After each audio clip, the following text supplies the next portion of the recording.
Yo, welcome to the show. Why are you not showing up now? Goddamn amateur hour. I had everything right. Oh, there it goes. Okay, I got to leave you open. That's what it is. My bad, guys. All right, so welcome to the show. This is the MonsterCast. We are live on Twitch. I think this is only our third time doing this. Well, Second, I second think. second on Twitch, but third time overall because Yeah, we did a we video did for yeah, YouTube, yeah, on our YouTube channel. But mm, what was the last one we did it for? Royal Rumble. Yeah. When I was playing fantastic Royal Rumble on Super Nintendo at the same time. Today we're not playing any video games at the same time because it's hard for me to focus on everything that has happened uh, and play at the same time. Not that I'm, trying to beat any world records or anything when I'm playing, but I will say that there's a lot of content going over both nights here on one show, and we haven't done a show in a while. But we're no, going, we haven't. but we're going to focus on We gotta talk about whose fault that is. no. It's not my fault. Ain't my fucking You fault. tried to say it was my fault, but it's not my fault. But we're going to focus Yeah. on night one and night two of WrestleMania, of course.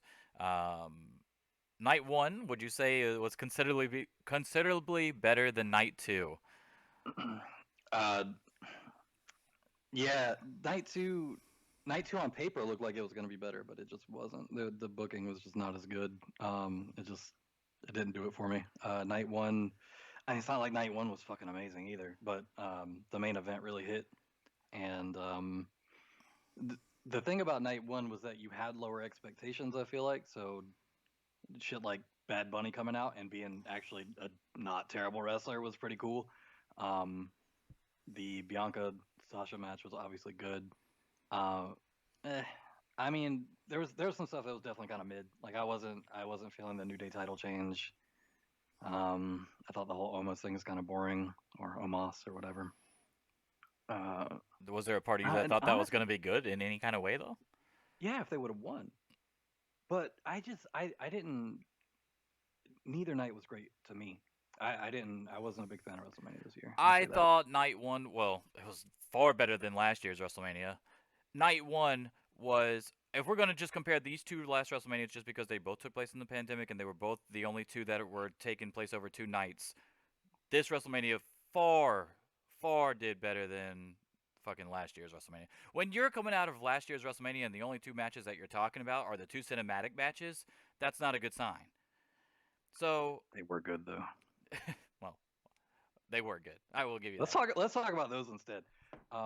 What? Because let's talk about the cinematic matches from last year instead. No, we're not going. We did that last year. We'll be fine. We'll be fine not talking about it again. But I will say that night one, of course, Bianca and Sasha fucking more than held their own, and probably in hindsight now should have went on last tonight and been the very last match that we saw. Because I wasn't really feeling the main event tonight. I didn't have a problem with Roman winning, of course. Um, I didn't care who won out of those three, to be honest with you. But I felt like going into it by the time we got there, and I had posted on Twitter that there was so many title changes tonight with 5 title matches on night Yeah. two, and 3 of those were already were title changes already. It kind of like buried the lead going in. I said Roman's probably winning this, dude. There's no way they're gonna have 4 title changes in one night Yeah. at What is this, WrestleMania. Night of Champions? Like it was Um, weird, dude. But I didn't have a um, problem with Roman winning, of course. But I did have a problem with all the Vince Russo interference. I was like, on Twitter, I was like, well, fuck it. Let's just go ahead and have Kane and Randy Orton come out too and help that out fucking Edge and Bryan. it killed the match. They could have had the exact same ending with just Roman rolling out of the way of the fucking concerto, and then like doing a little that pull down your neck over the rope thing from the outside on Edge coming in doing the exact same fucking ending. Like it you didn't have to have Jey Uso in there. It takes away credibility from Roman. Doesn't make anybody really look good in the end. Um, because all of them would have come away from that looking fine. Because Bryan obviously is not going to be able to handle a concerto. Edge, it looks like he let his temper get the best of him, but like he was in a position to win if he just didn't go that far and just would have pinned Bryan. Yeah. And then Reigns would have looked like the guy who can like push through anything and still end up winning because he's the best or whatever. Like that's how you book that. You don't book, oh yeah, Jey Uso comes in and saves the fucking day again and then gets beat up in a singles match tomorrow night on Raw for some reason, and then I hate it. I hate when they do this. It's overbooked. It was overbooked from the start. Like if they just not even at the beginning having Jey Uso involved didn't make any sense. Like it was unnecessary. So One of my I don't know. one of my favorite tweets that I did when I was live tweeting this night too was, if I was Jey Uso, I'd be carrying out the Andre the Memorial Giant Battle Royal trophy like I was fucking Owen Hart with the Slammies. Like, like just come out there, dude, and just like, yeah, I got this too. I mean, Paul Heyman's got his lay and he's got his title. I got my trophy. We look badass. We got all this shit going on. But of course, in another failed WWE moment, they totally forget about the Andre the Giant Memorial Battle Royal Trophy and completely missed the mark on making it relevant in any kind of way. Didn't even mention that he was the fucking winner of it on SmackDown when he came out. They never have. They dropped they've been dropping the ball with that since they started it. Thank Dropped you the ball for with that lurk, Cesaro. watercolor Nana. I do appreciate it a lot. I appreciate it. Okay, go ahead. They've been dropping the ball with that since they started it, and it's such a it seems on paper like such a good launch pad for people that need something to kind of build a little bit of credibility and a little bit of momentum, and they never use it correctly for that. Worst example of that again, Cesaro, who finally got a WrestleMania win tonight for I don't know how long that's been uh, delayed. Like how many WrestleManias has that man been in? At least like 5 or 6, right? They said 10 years he's gone and never had a one-on-one singles match at WrestleMania. Yeah, I think and his only wins were probably what like League of Nations shit. His only wins? Fuck if I know. Yeah, I don't know what his wins were. He never had a real WrestleMania moment for you to remember his wins. That's the right. problem. But yeah, that match definitely was probably match of the night. Was that night one or night two? That was it. Cesaro Rollins was last night. Oh, okay. Wait, last night is when? Night one. If it was night one, then it wasn't match of the night because Bianca Sasha was. But it was close. It was the night match of the night until Sasha Bianca. How about that? We'll say that. Yeah. I'll do a top 5 matches of WrestleMania later on in the show, but those two you can better believe are both on the list. So Okay, what it so let's go the over big night one then. Let me oh yeah, let me pull up we can night do one. it in order if you want, Yeah, but yeah, yeah. I just while it's fresh in my mind, hopefully the shit with Big E tonight was to put him in the world title picture. Can Like you get the IC believe? title off of him. No, I'm not gonna go over it yet. No, no, no. I don't want to. Okay, never mind. I was about to. You're about to get me ranting already. Can Bro. you believe that they acted like they've never seen that motherfucker before? Is That's that what. where we're That's going? where. Yes, that's where I was going for sure. Yeah. But we're gonna skip that right quick because that's not till. Fucking no continuity, bro. Oh, it was on Underground. That's why Underground's not part of it. So a fucking alternate reality of WWE. Yeah. Fucking Earth 52 Raw over here. Barry Allen disrupted the timeline somehow and never Yeah. happened. Okay, let's do night one. The hell was his name? Dabakato. Davocado. Okay, so night one. Here we go. Earth 52 Davocado. Okay, let's go ahead. Let's talk about the first match, which obviously was Drew McIntyre coming out.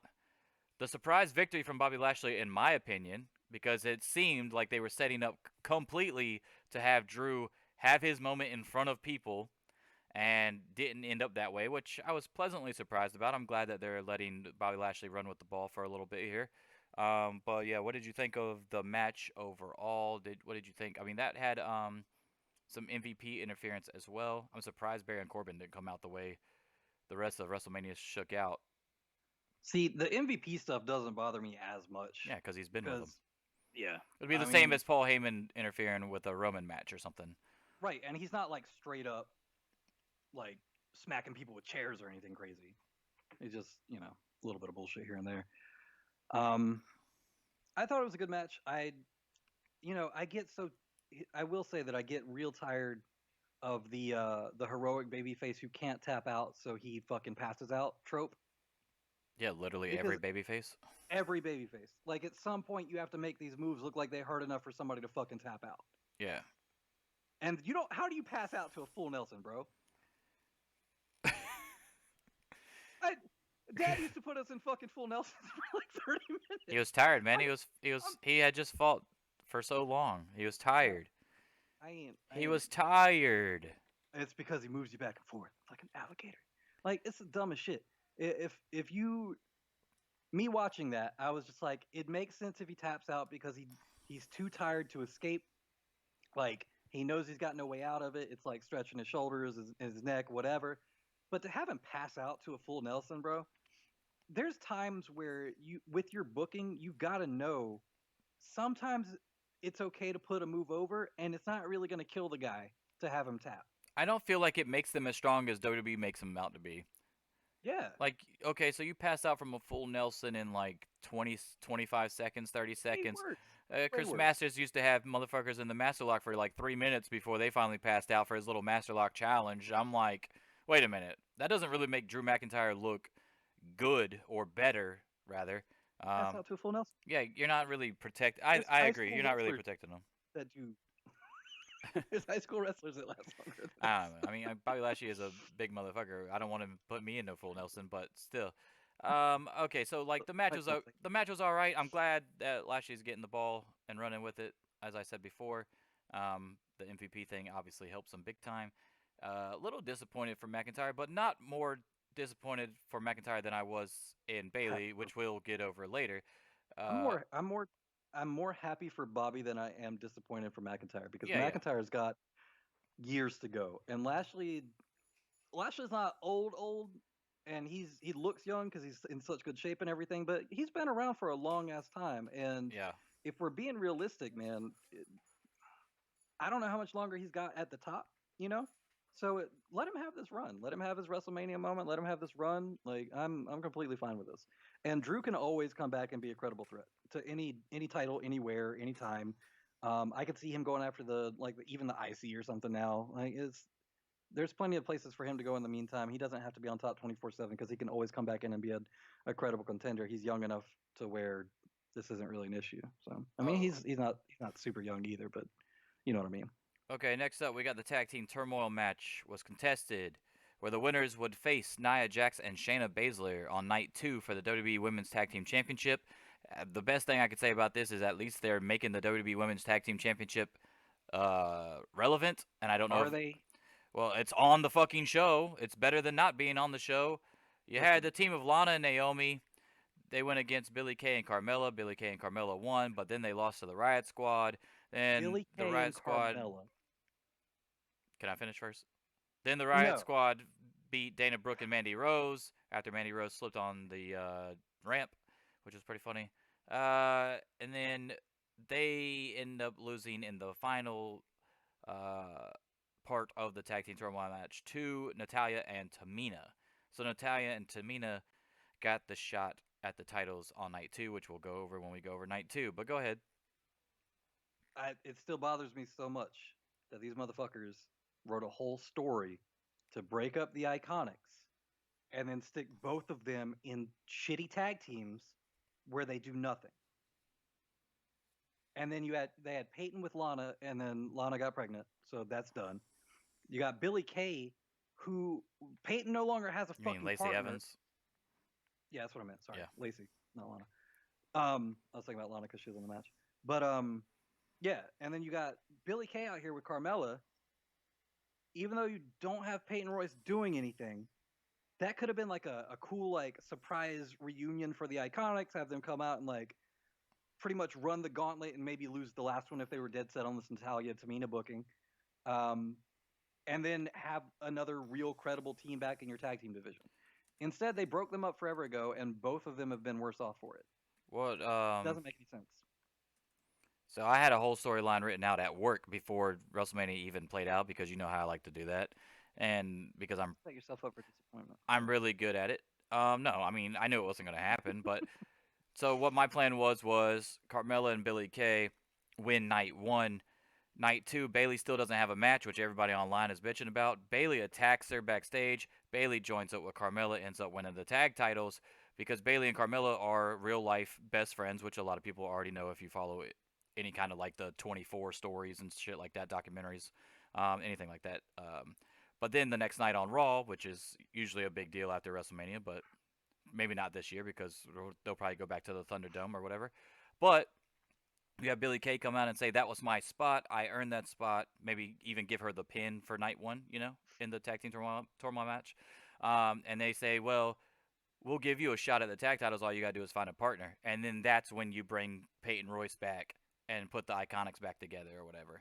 I thought that would have been a cool storyline to do, but of course that did not happen, and they lost in the second match of the tag team turmoil match, and completely irrelevant. But yeah, it was weird. I didn't like that either. I was for sure that they put that whole storyline together, which was really the only storyline going into that match. That would have made sense for them to come out on top.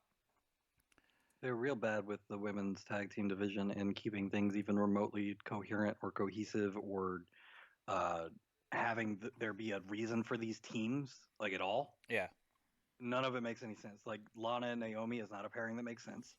The Mandy Rose Dana Brooke thing is like okay, like we can put them in matching outfits and they're both blonde. Cool, it's fucking tag team. Like this is 90 shit. yeah. I'm not seeing a lot of chemistry between the two. But then again, they're not really given a bunch of opportunities to even create chemistry together either. So, I mean, I can't really blame those two. They've had they kind of like that tag team that was like the Iconics at one point, where it's like your only team, or only team that makes or that actually act like a team or look like a team, but then you just throw them in there just because you need a team for something, and they Yeah. don't. I mean, a lot of people don't realize the Iconics weren't used forever. Forever they were not used, and everybody's like, "Where the fuck are the Iconics? Where are the Iconics?" Then they show up one time at the Australia Super Showdown show or whatever the fuck it was called, and then they got super over, and they're like, "Oh, maybe we should use these guys more." And then when they finally brought in the tag titles, it was like, oh, now we have a reason to use these guys or girls rather. What's the story with Sonya? Is she ever wrestling again? I Like, is don't know she what's happening with that. I don't know if they're just waiting for all the court stuff to be court done stuff? with. Yeah, so maybe they don't want to put her in anything definitively and then have to pull her right back out because she's got to go back to court to deal with the dumbass. So yeah, that I still might could have be. thrown her in this too. Like even her and having her and Mandy back as a because it's not like the heavy machinery breakup led to anything significant that we're still thinking about. So you Uh, could throw Sonya and Mandy back together. Who gives a shit? what was it? Was it the Alpha? What? That's what the fuck are they called? Him and Chad Gable. What's their team Yeah, name?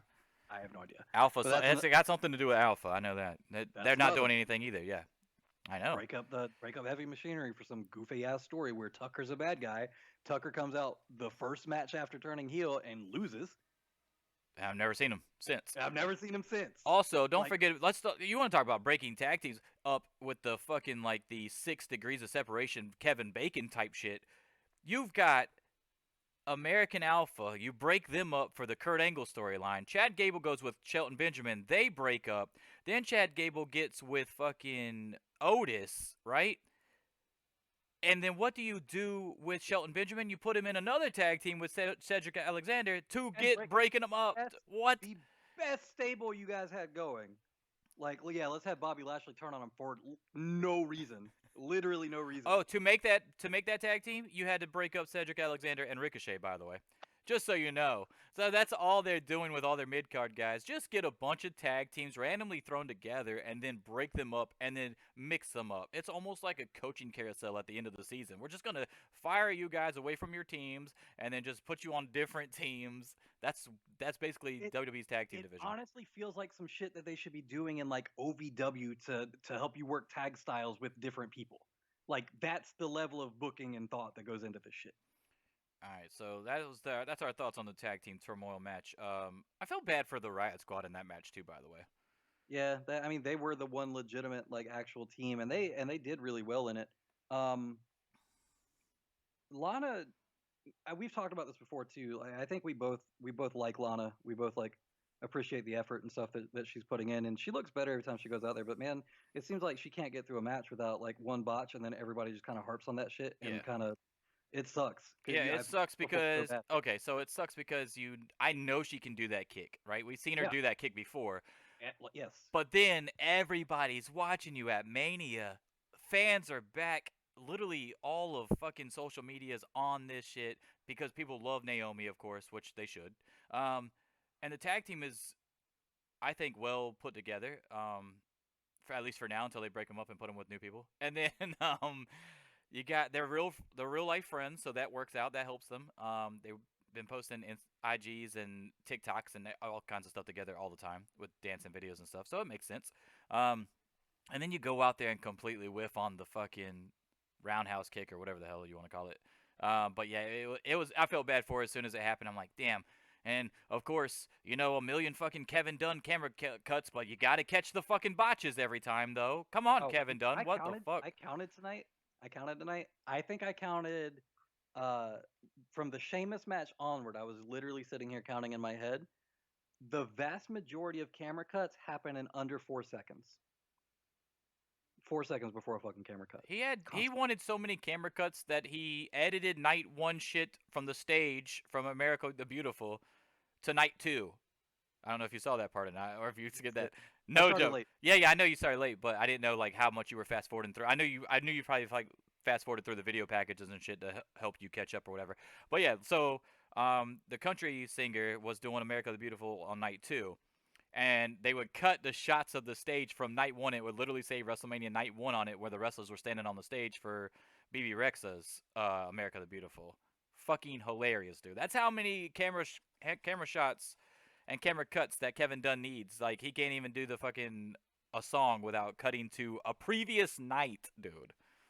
Kevin Dunn's one of those people where like when he's on, it's great, but 90% of the time he's not fucking on, Not anymore. Like, and it just where's the makes me nauseous. people? Where's the people that always tell wrestlers less is more? Can somebody go up to Kevin Dunn and Like, say that? Kevin Dunn, bro. Less is more, And bro. that's why the president and AEW is guilty of it too. Because if you, it's not as bad. It's not nearly as bad, but they over camera cut too. But it's one of the reasons that New Japan's presentation works so well, and the reason is you're able to take it more serious is because you can watch like a whole like sequence with the same camera angle like you would in a Yeah. fucking movie. Yeah, Like yeah, it's yeah. filmed as Same. a constant shot. Dude, the New Japan camera angle has been the same since fucking 1993 And or it's whatever. because it fucking works. And It all looks great. it's fucking insane. They do the exact same thing every match. You have the announcements of the guys, right, really close up, and then when the bell rings, they zoom out to the entire ring, Yep. and you can see everything. And I'm like, literally every match they do that, and they haven't changed it at all. And because it works, and it's one of those things where if it's work, why change it? Why are you fucking with it? Everybody thinks they can make something better, but if it's working, when someone starts saying, "Man, I really wish they would do a different style than just zooming out on the fucking ring every match," and then if You know what? it gains traction, then yeah, maybe look into doing something different. But the weird shit like that's never worked, like the ref cam or the ref helmet cam in TNA, or the fucking ring post cam, or the top I don't mind down the ring from post cam. Ring post cam's okay. yeah. But when are you ever gonna actually get a good shot from it?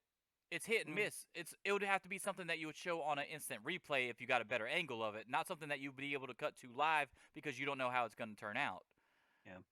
I like the Wile E. Coyote cam, as Jerry Lawler used to call it in the ladder match thing, but that's, I mean, same concept. Is it going to look cool? It's going to have to be something from a replay camera, which is how they usually do it in WWE anyway. But there's just certain things that there's a reason why they're not shown live with those video angles or whatever. Let's I, go to my favorite match of night one, or well, it was for a while second anyway. favorite.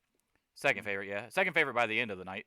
Cesaro and Seth Rollins uh, would have been show stealer tonight for sure, but on night one, it was number two. But Cesaro finally got his win.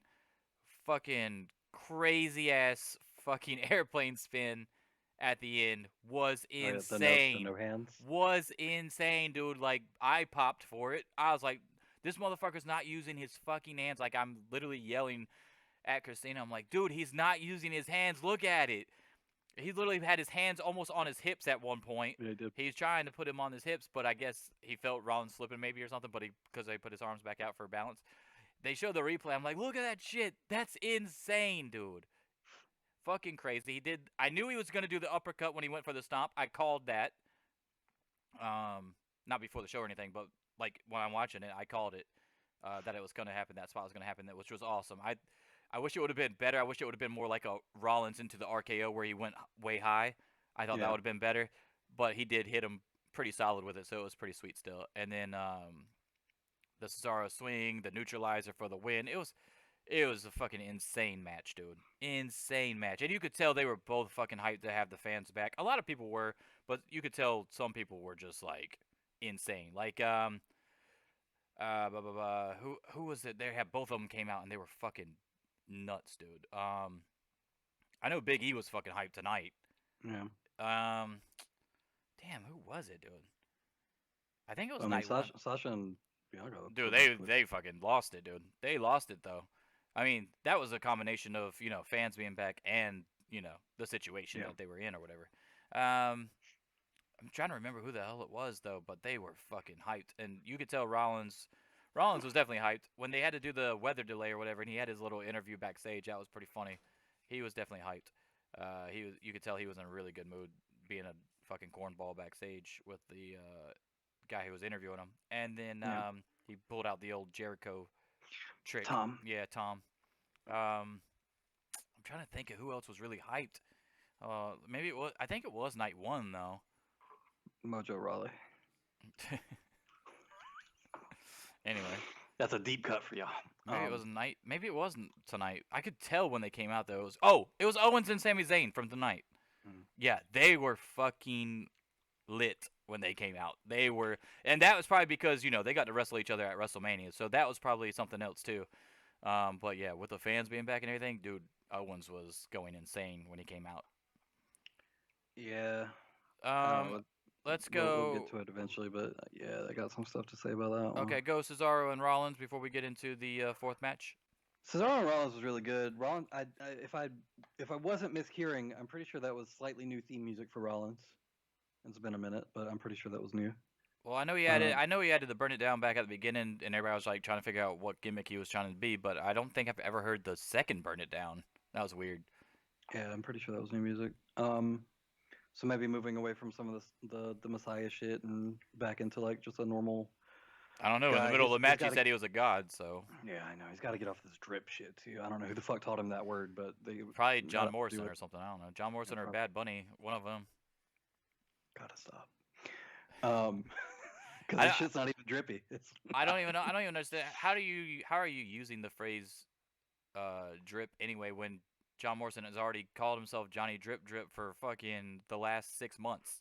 Why are you trying to Well- steal a fucking gimmick already? Well, the thing about him is it's very easy to forget that he's on the fucking roster.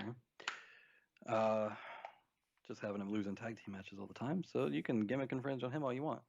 I was thinking about that today, actually. I was like, that man was killing it on the indies, and I remember you and I were really excited when he got re-signed because it was like, okay, cool, like they're gonna have him come back, like Johnny Mundo, fucking Yeah. title contender, like main event, hit that just like they did with McIntyre, that kind of stuff. That's Yeah. where our head was, and then That- they put him exactly. with Miz, and it was like, okay, cool, like they're kind of easing him back into a tag team thing, calling back some continuity, and then he's gonna turn on him, and then he's going to go to the main event scene.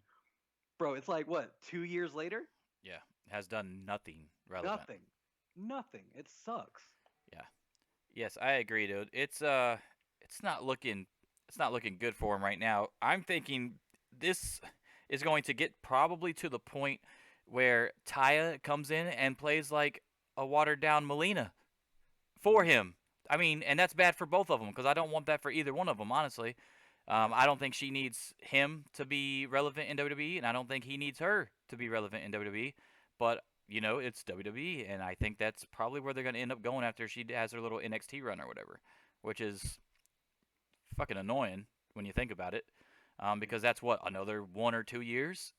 So that's going to be 4 years that they do nothing with John Morrison. It's literally main event talent, and they got him in a middling fucking tag team, losing to celebrities and Damian Priest, who just got called up from NXT. And I don't have anything against Damian Priest. I think he's got like a really bright future ahead of him.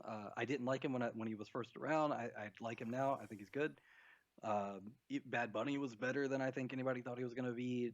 Like, expectations for that match were low. They were exceeded. Great, like good showing. But at the end of the day, you've got a main event guy in a middling tag team losing to a fucking celebrity and an NXT call up. Yeah, Like- the best thing about that, the only silver lining is that there was a shit ton of people watching it because of Bad Bunny being in the match. So you got the rub of a celebrity, but John Morrison's already been in celebrity matches as well, many times. I'm pretty sure he was in a tag match with Snooki at fucking WrestleMania one year. Yeah, no joke. So I mean, like, if I remember correctly, I'm pretty sure he was. I'm pretty sure he was a good guy with Snooki and fucking Trish Stratus and whoever else was in that match. I can't remember. But anyway, So yeah, he's Let's already been let's not through all talk this, about dude. He's already been through all this. Is what it. I'm saying. Like, why are we replaying the same scenarios just because you got him back? That's like bringing RVD back and then having him win a fucking ladder match for the European title. Like, why? Why are Oh, we doing this? but do bring the European title back, please. Yeah, but if you're going to do that, it needs to be in the UK, NXT UK. I would love it over there. That would make sense as their secondary title instead of the Heritage Cup thing. Would have been cool because you could have still had the Heritage Cup rules, but had the European title. I think would have been cool. Okay, next up we've got the New Day, of course, losing the Raw Tag Team Championships to AJ Styles and Omos. Omos. Yeah, I almost called him Osmos. I Almost. almost completely flipped it around. But anyway, Almost uh, called him almost. he was he got a lot more cheers than I thought he would when he came into the ring. By the way, I thought people were gonna Everybody's shit impressed. all over him, but they really didn't. Everybody's impressed with a real big guy. Um, I remember my exact thought process as this match was going on because Braun Strowman and Shane McMahon was the same night, and it was WWE only knows how to book monsters super strong for about 6 months. Then they completely lose the fucking plot because you eventually have to have this guy lose. He can't just be undefeated forever. And then it's like they don't understand what to do with him after that. And then from then on, this Omos is going to be wrestling fucking Shane McMahon at WrestleMania 40 for no fucking reason. Because he called Omos dumb or something. Whatever the fuck the plot was to this Braun match. Um, it's cool that there's a point where you're so big that it becomes a problem with WWE's booking because then they completely don't understand what to do with you at a certain point. They only know how to book you as like this monster fucking like heel rolling over everybody, and then once you take your first loss, that opens up the floodgates to more losses, and then it's just like you're mid card forever. So I don't like that they opened like this with him. I wish they would have made him more vulnerable in the match against a fucking what like a million time tag team champion Yeah, team at this point, 11 right now. Yep. and they just get rolled over. Like, come on, man.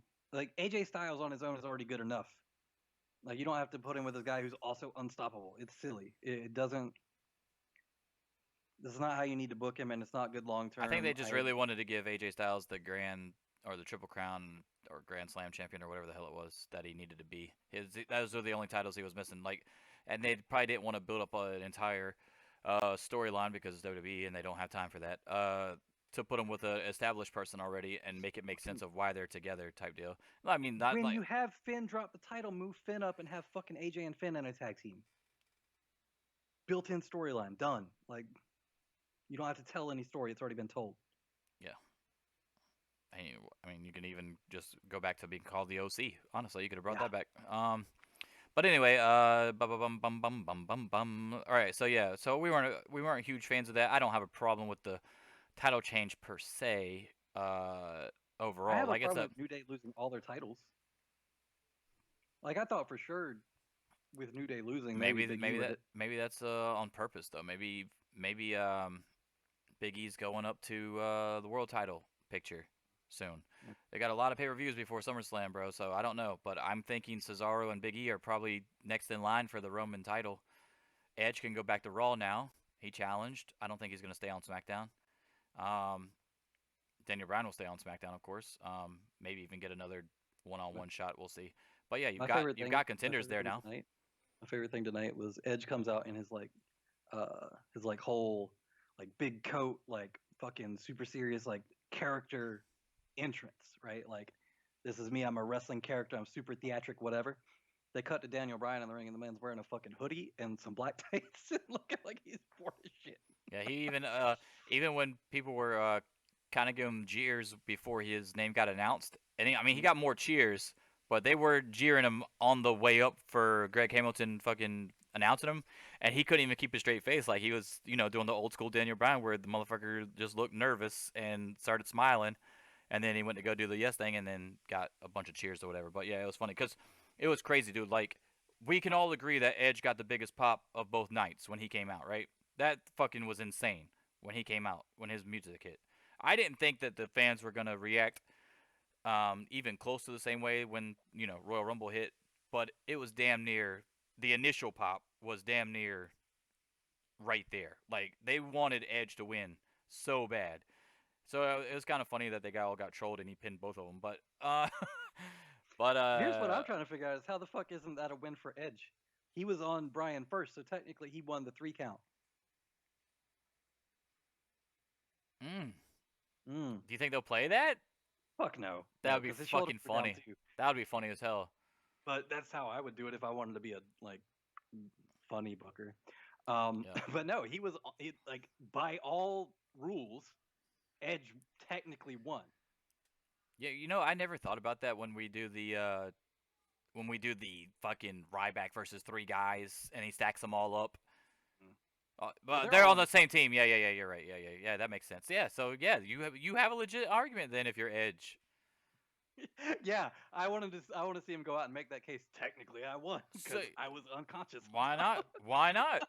I mean, you might as well. You were both trying to fucking tap him out at the same time before you started doing the fucking headbutts on each other, which was kind of dumb. They knew he couldn't tap. Is the story of that, I think. So they knew he couldn't quit because he had the bar in his mouth, and they knew he couldn't tap because both of his hands were tied. What would have made it better is if Roman started tapping though, because the ref couldn't have called the match. You get what I'm saying? You can't just disqualify one. It's not an elimination match.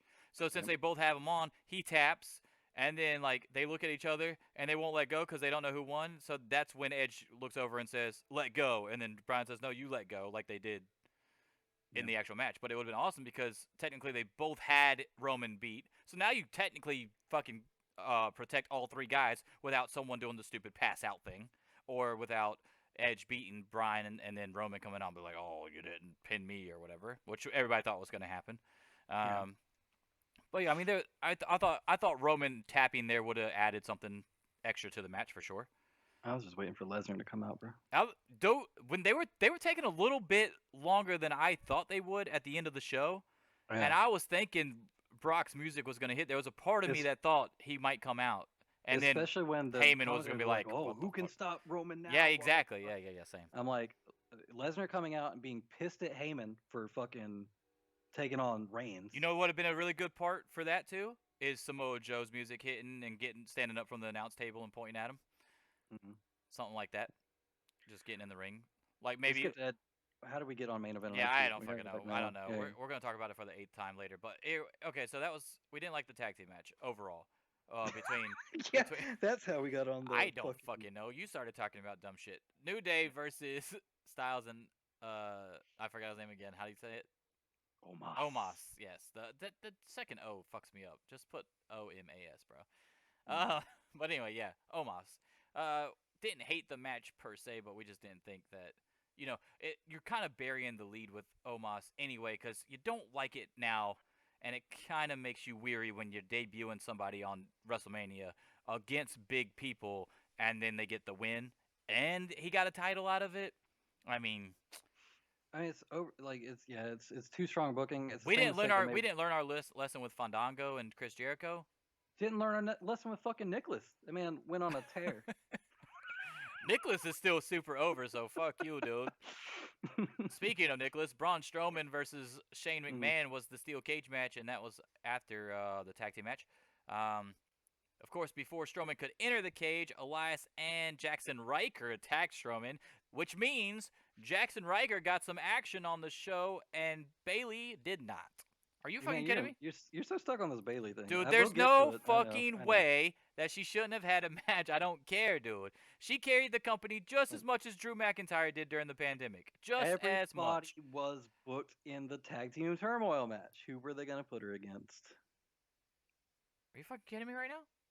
No. Anybody. She literally was tweeting out every day, I want to wrestle this person. I want to wrestle this person. I want to wrestle this person. She even fucking put legends out there. I'll have a WrestleMania match with this person. Yeah, anybody. You could have thrown anybody out there. Had to wrestle fucking Hogan. Molly Holly was already there. She could have beat Hogan easily.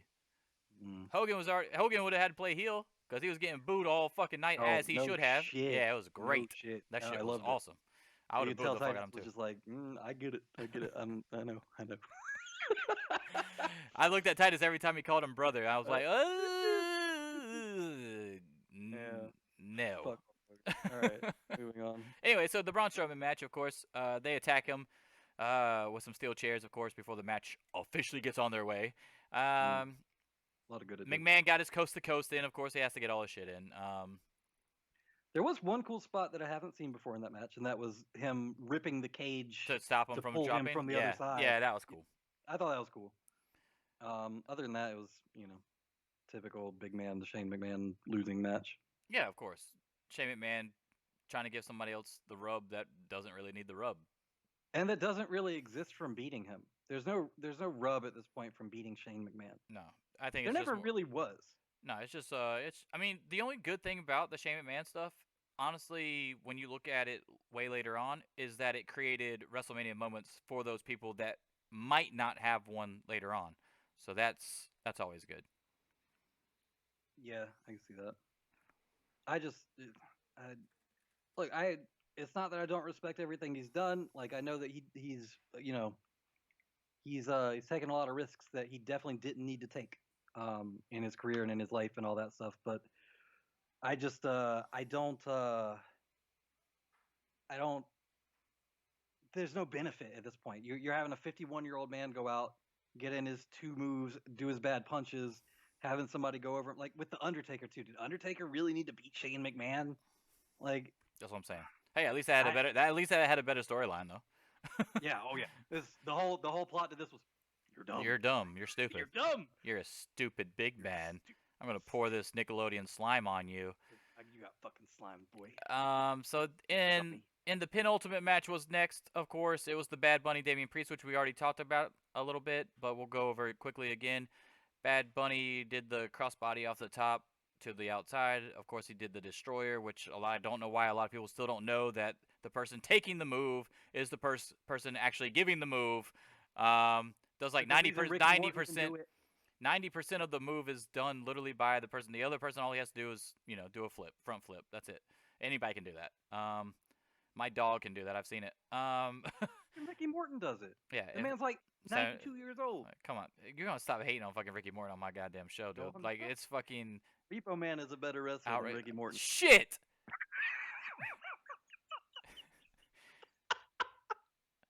Anyway...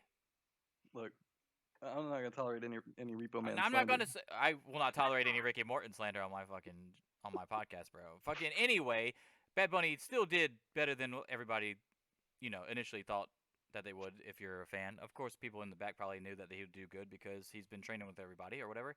I do think that he did better than Shaq, but of course, that's a completely different size, moveset, age. I don't know. That's a pretty close one. As far as dude, the best I think okay. So there's been Pat McAfee and I think Stephen Amell, yeah, for sure. Those are the top two. Fucking Stephen Amell had Stephen Amell and Pat McAfee had legit one-on-one matches with guys that have been in the business forever, and it went longer than 10 minutes. And McAfee had that really good War Games match too. So. Oh yeah, that's true too. Yeah, I forgot he was in that too. Fuck yeah, that's McAfee.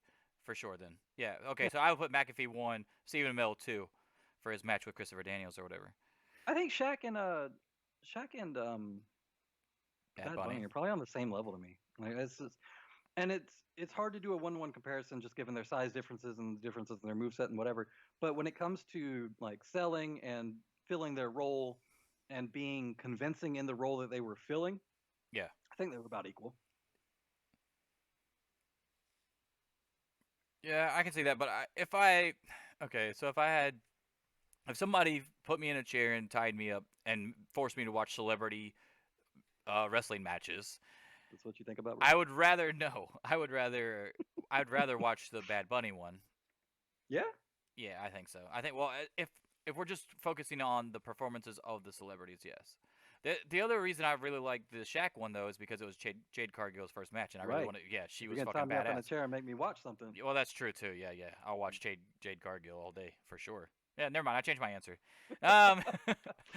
Okay, so then the main event of night 1, of course, was the match that should have been the main event of the entire fucking thing because it ended up being amazing. Now, with the storyline that they had, which wasn't technically great. But it wasn't. No. It was. I mean, it wasn't great because it's been done so many times. I'm the Royal And Rumble winner. also, I'm going to WrestleMania, and that was pretty much everything. Besides, I didn't really care for the makeshift tag team leading up to it and all or that the bullshit. weird, what's his name? Reginald Yeah, or Reginald. something. Yeah, Yeah, Reginald. all that shit could have gone. I didn't need any of that. Yeah.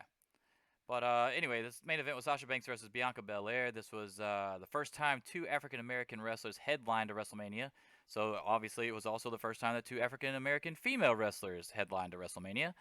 I do believe I put out a tweet for Ooh, is tonight. that true? That's the first two black wrestlers that headlined. Yes. That's crazy. Yeah. Cool. At least for sure in a one-on-one match that I know of right now off the top of my head. The other thing is that there's never I thought been. for sure it'd been The Rock at some Listen point. to me. There's all yeah, but The Rock never fought another African American. Not even That's for what the I'm saying. IC title. He was only fighting like Ken Shamrock and stuff, and it wasn't the main event. But my getting to my other point, Night 2 had the first ever one-on-one IC title match at WrestleMania between two African American males. So, congratulations to Apollo Crews and Big E. So yeah, a lot of stuff happened. Let's see. Bum, bum, bum, bum. So the craziest thing that a lot of people were talking about, like I literally had Eric text me. He was very impressed with Bianca Belair doing the fucking gorilla press, climbing up the steps with Cousin or Hardy? Hardy. Okay. Um, Yeah, that shit's hard. yeah, no shit. And then I was like, but my initial reaction was like, yeah, it was awesome. But did you see the Cesaro? Did you see the Cesaro airplane spin though? Like, no, Yeah. I mean, Bianca Belair is fucking legit. She's basically the female Cesaro at this point. Right, but Sasha's only like 90 pounds. Exactly. Sasha's really small. Seth Rollins is not that small, and he was fucking doing it with no hands. Both impressive, but yeah, I was like, that was my initial thing. I was like, wait a minute. Yeah, it was badass. But did you see Cesaro? Yeah, the match was fucking insane, dude. Cesaro is not fucking human, man. He's just imagine swinging another human around your shoulders without using your hands. Like this shouldn't. This is not human, man. So the other cool thing was obviously the fucking ponytail whip. I like how they had Sasha take advantage of that so much in the match, but then like It came back to be her downfall. Yeah, she got that goddamn fucked up. welt, dude. Did you see it? Yeah, I saw it. Yeah, I saw it. It was fucking insane. Did you also see the little video with Sasha after the match that everybody had posted, where she was on the outside and she was trying to sell, but she was smiling because she was so happy for herself and Bianca or whatever? Yeah, it was fucking insane. That match was crazy good. Dude, literally Bianca fucking breaking down before the match even started. It Well, almost. that's when I already figured that she was. Gonna Yeah, win. she was winning. Yeah, I was like, yeah, she's winning. I was like, Yeah, she she's ain't- winning, dude. She, ain't that She happy just can't to be even here. keep her emotions and shit. Like that's insane, dude. That's insane. So it was really cool. It's definitely a match that I'll go back and watch multiple times. And if they have it on like the best of WrestleMania type deal, and it comes on, I'm not changing the channel or turning off the network or whatever. It's gonna be remembered as it should be in the history of wrestling as one of the top moments for sure. So yeah, that was night one. Anything else you want to go over from night one before we go to night two, baby? By the way, that's a little shout out for Kofi Kingston's commercial that he had on night two. They did the you didn't see it when it was like I think it was a phone commercial, and the dude was throwing down pancakes so he could step on them because he didn't want to hit the floor, making reference to all his Royal Rumble spots. Gotcha. Yeah. It was awesome. Oh, I was doing stuff. Anyway, anything from night one? No, I mean that pretty much covers it. I think we got all the high and low spots out of the way on that. Okay, night two then. I do think it was the better night overall though. Yes, for sure. Not even. I don't even think it's even in question, to be real with you. Sure, Okay, so let's go ahead and start tearing apart night two here. I was Can gonna we just take talk about just for a second? Can we talk about Ibushi versus Osprey no. before we do this? That's for the 'Cause actual show. That's for our actual show. Not this. This is all about WrestleMania here. Um, okay, so All right, the country let's talk singer's about it name. like this one. Imagine if that was on WrestleMania. Anyway, the actual pay per view for night two, the chick's name for the country singer was Ashlyn Kraft, just instead of that country girl singer that I said earlier because I couldn't remember her name. Anyway, so Hogan Hogan and Titus O'Neil came out dressed as pirates. Hogan had the wooden leg apparently, because that motherfucker was limping like a bitch. That shit was funny. Anyway, the first match, we're going to tear this apart big time, I'm sure, was Randy Orton and the Fiend Bray Wyatt. I will say this, dude. Let's put the match aside right quick. The opening Okay. was fucking amazing to me. Like the opening really did have me hyped for the match with the whole Alexa Bliss coming out, Randy Orton taking his sweet ass time, drinking it all in, man, with the fans, going really slow, doing all his stuff so he could feel the energy of the crowd and stuff. I mean, did you notice how slow he was going? It was insane. Um, He and just getting old. then Alexa coming out, doing the box like structure, as Michael Cole called it. A fucking box, by the It was way. literally a box. The box-like structure. Literally a jack in the box. Literally a jack in the box. The box-like structure. What the fuck? And he was way off all night too, by the way. I don't know the difference between a Michinoku driver and a Blue Thunder Bomb. Don't know what a box is. Bro, I'm gonna get in my car-like structure and drive up there and file a complaint. That is a vintage box-like structure. Anyway, so and then of course the Fiend. Hold on, go back to night one for a second. He fucking called Sasha Banks kicking out at the end. Yeah, I know. I don't think any. You know what? You know what I think it was? No joke. I think that they didn't want Michael Cole to give away the fucking ending like he always does when he's like, you know how they always do, like, oh, that's it, she's gonna win 1-2, and they kick out, right? Because every time a fucking announcer says that, you know that's not what they're winning off of. You know what I'm saying? I don't know if they actually told Michael Cole the fucking ending because they wanted that shit to be legit on there, and he really did think that she had kicked out. Because yeah, that was a weird fucking botch. I think part of it too might have just been from the angle that he's at after she got after the 3 count hit. I think Bianca might have like snapped up so quick that it might have looked like a kick out. Yeah. Because she was like so excited sitting up. But yeah, I mean, come on, man. I do not fault him for that as much as I do not knowing what a Michinoku driver is. And he knows what it is. He just fucked up. I'm just like fucking with. I'm fucking with him honestly, but come on, man. Michinoku driver, bro. How do you not know that? I'd rather you fuck up the Blue Thunder Bomb name than the Michinoku driver name. And also, it's a bomb versus a driver. Like, how do you fuck it up?